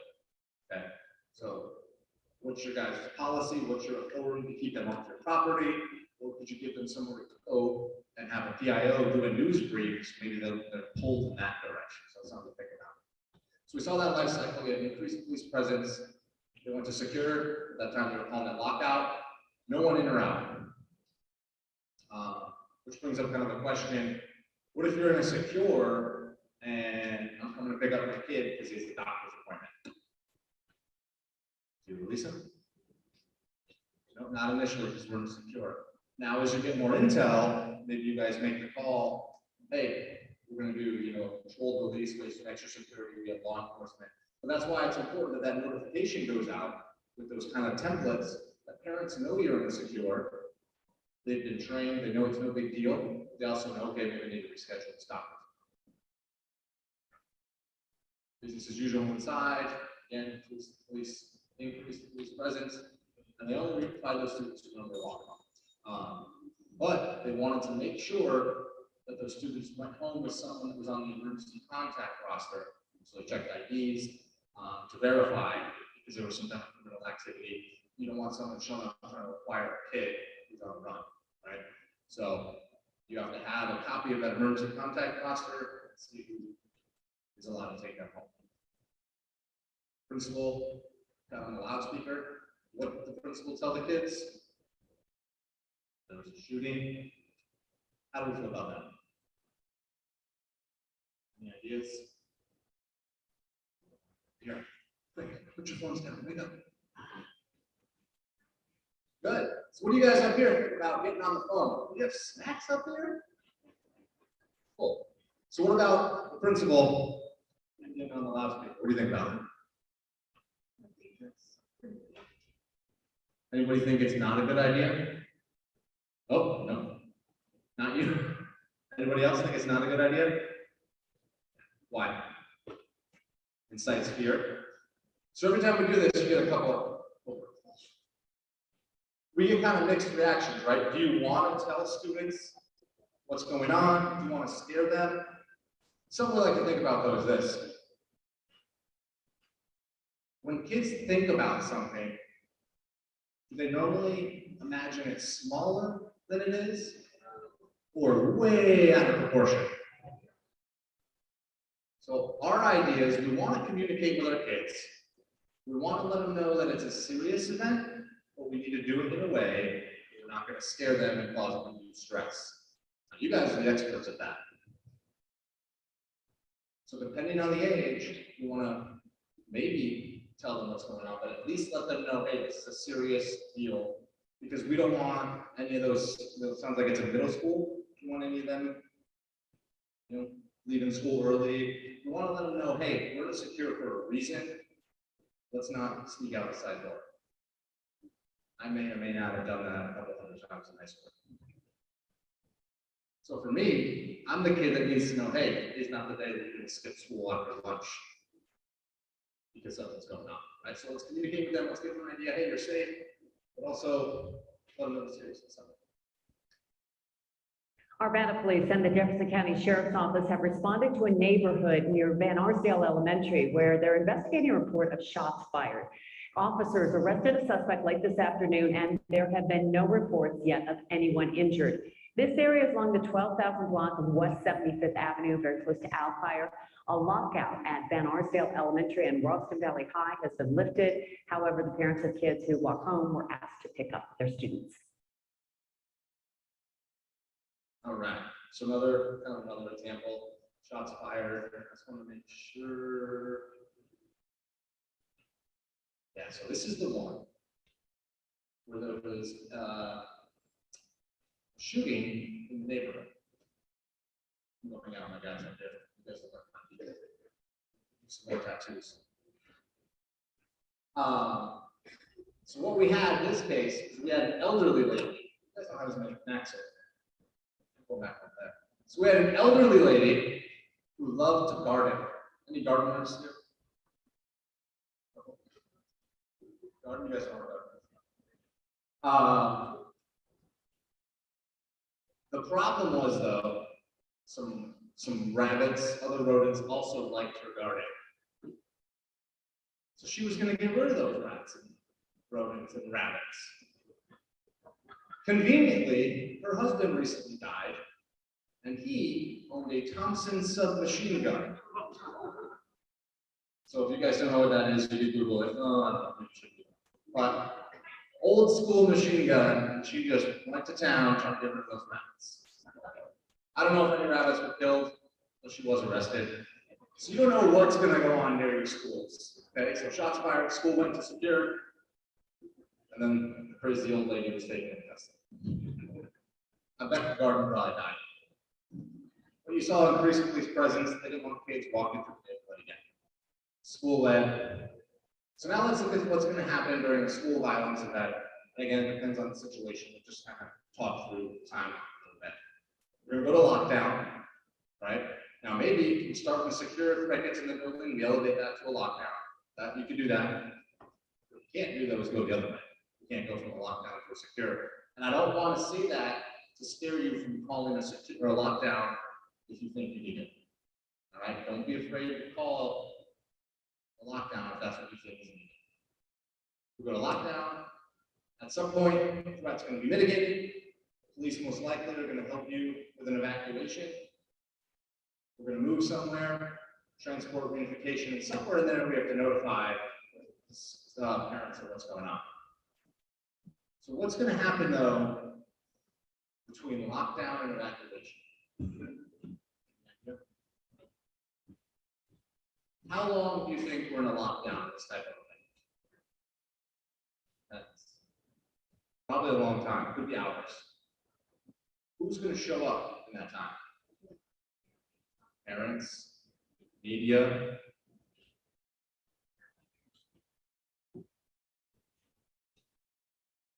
Other agencies need to go too. Everybody and their mother's coming, all over. So we gotta kind of think about that. So we have an impacted site, that's the school where something happened. And then we have a reunification site where we're going to move to and we're going to conduct reunification. So we need to have at least 2 teams, possibly 3. We'll talk about that. So we want what we call a transport team. So this is a handful of people. They're going to go to that impacted site and help with the reunification. Maybe the transportation supervisor, the district's bus leader, maybe another liaison type person. Because the staff and the teachers and everyone that's at the impacted site, they're probably not in a place mentally to run an evacuation or reunification, right? Let's send them some help. This brings up the question, what is that school also called right now? Crime scene. Impacted site, but it's also a crime scene. So our law enforcement friends, if you show up and say, hey, I'm with the district and the transportation team, you're just like, oh, okay, come right in.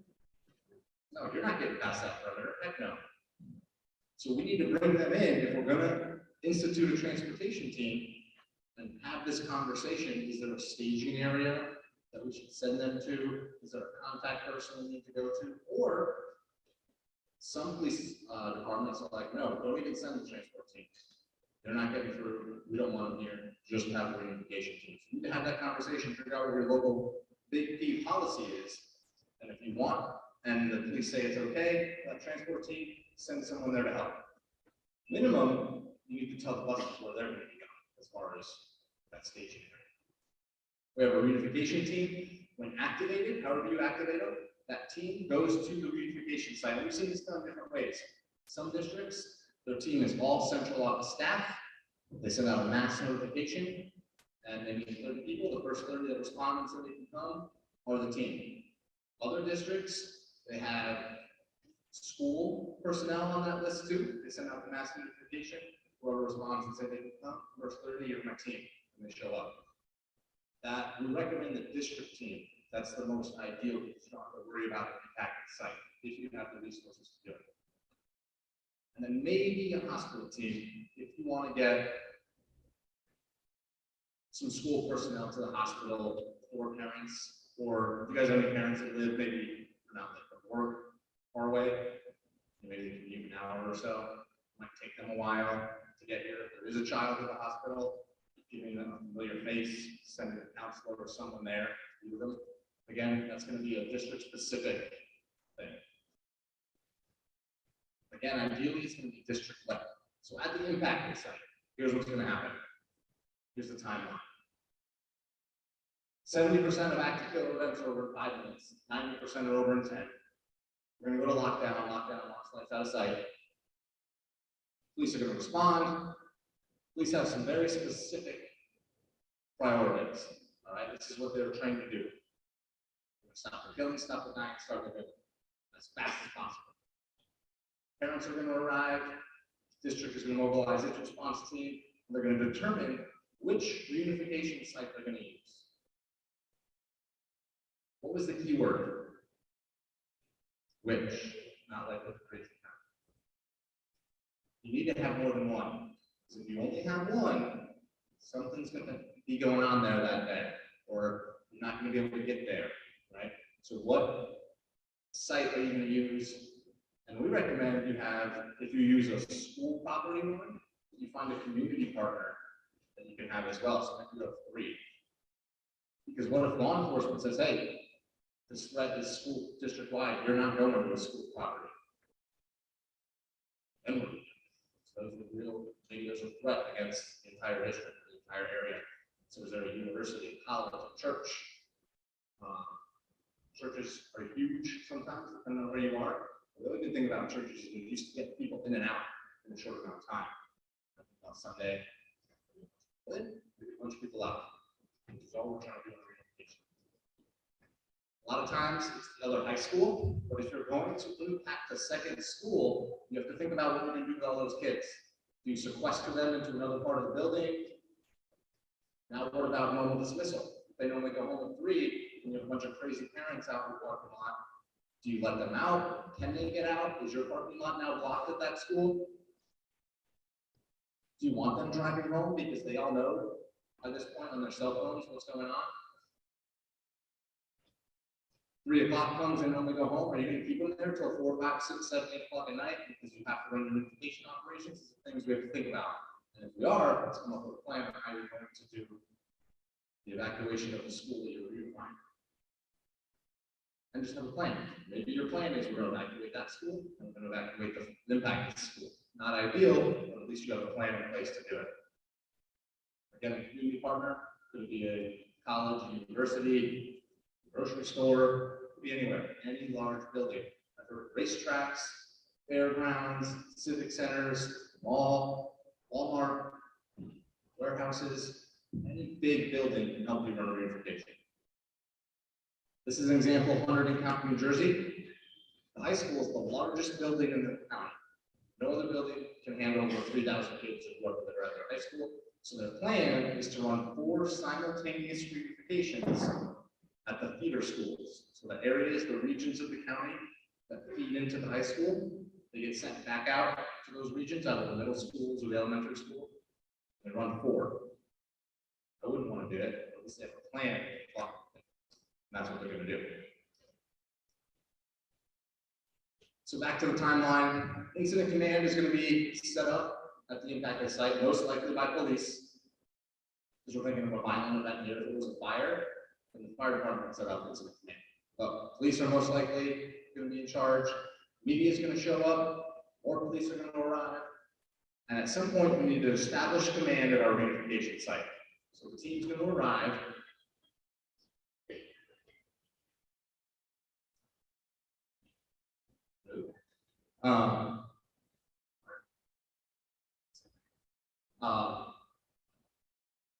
Principal of ICS, first person that arrives is in charge. So your first team member that arrives can start setting up operations, they can develop the layout, and then as other people arrive, they can either make assignments, say, hey, I need you to go set up the greeter area, I need you to go set up the reunification area, or if someone more trained arrives, hey, you take control of this, say, hey, I'm going to take charge of this.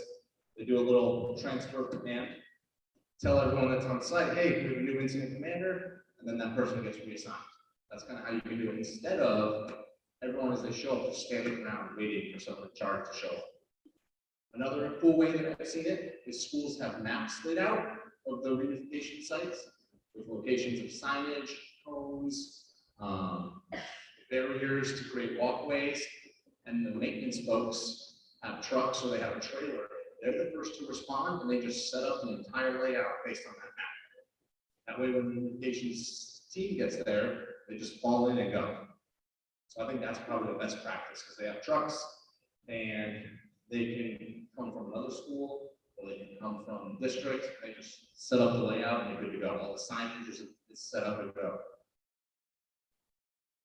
Community's been around too. Anyone that wants to help, mother, uncle, brother, babysitter, everyone's coming. So you have to have a plan for turning a 400 kid reunification to a 5,000 person event.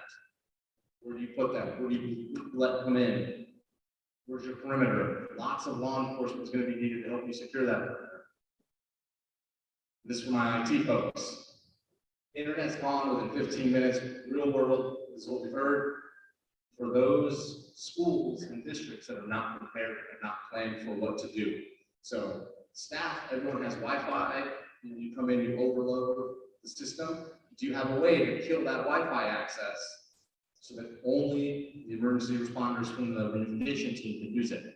So instead of 400 people in here all being on this school's Wi-Fi, how do we cut it and only make it 20 to 30? So that's going to be for my IT folks to kind of think about so that that doesn't get overwhelmed. In advance, gotta have a plan. I don't know how to do it. I'm the IT guy, but I know it can be done. Same thing for cell. You may lose your cell phone if it just gets overwhelmed.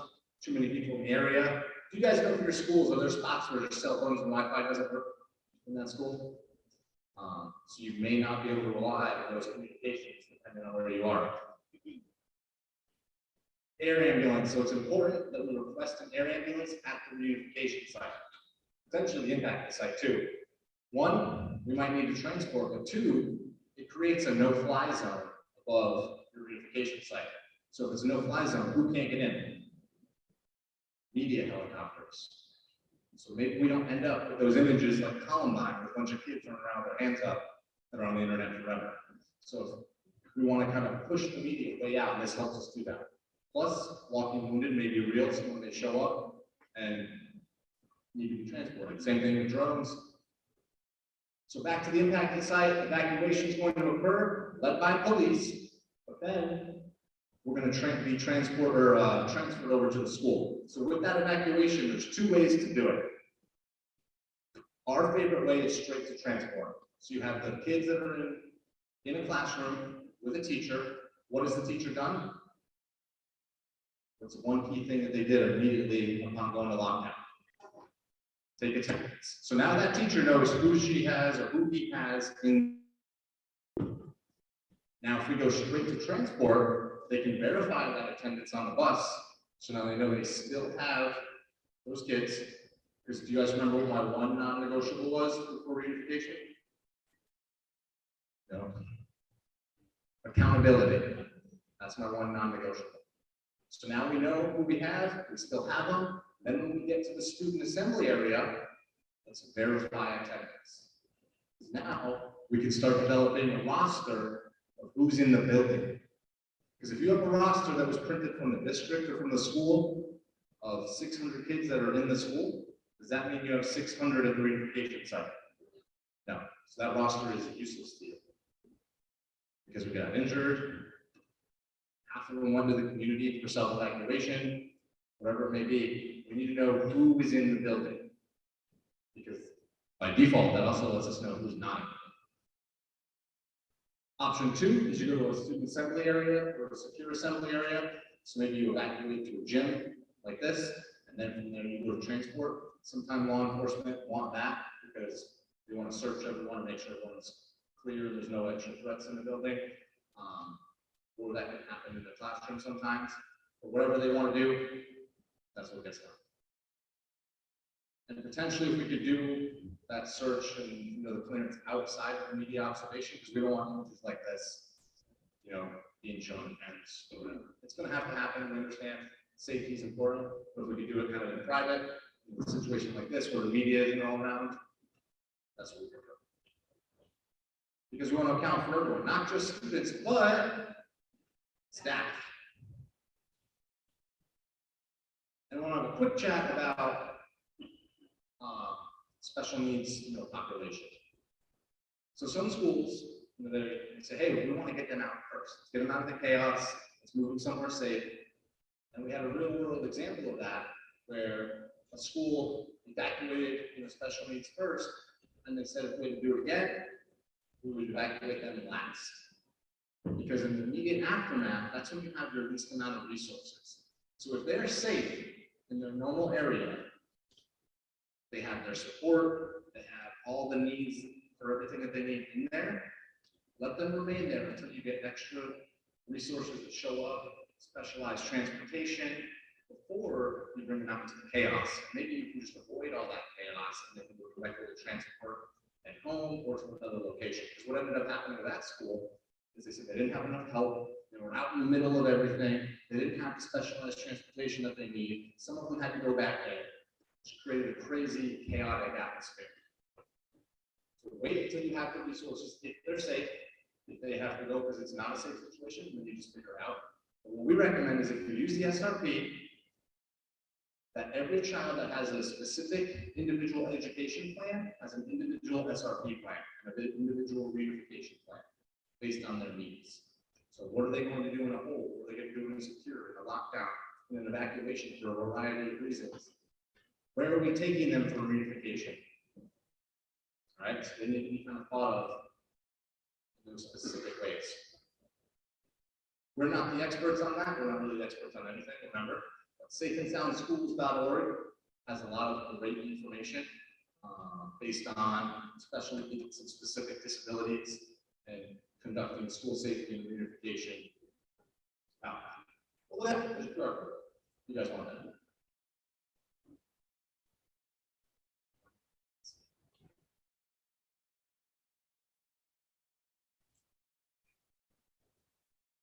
Leave it up for a second. I see a couple of phones. Hopefully it still works. Someone tell me if it works. Now there's more phones. Where were you guys 5 minutes ago?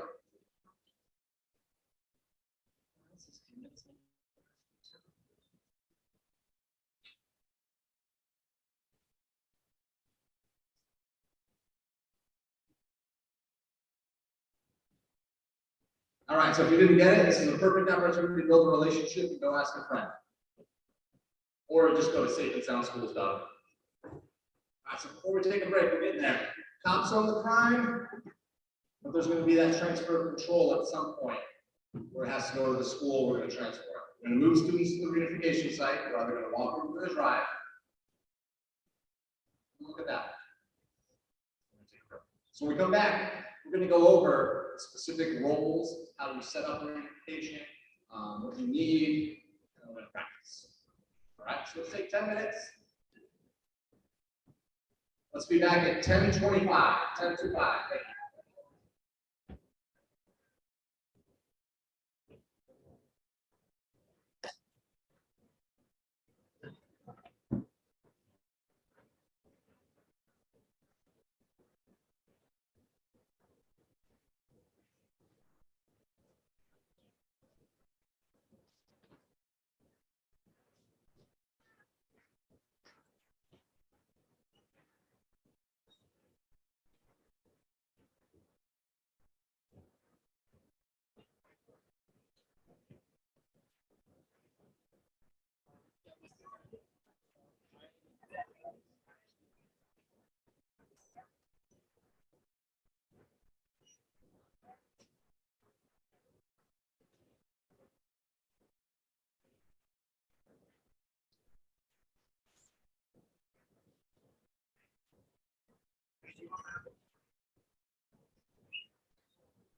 you.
Calm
down, calm down.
Set up a layout.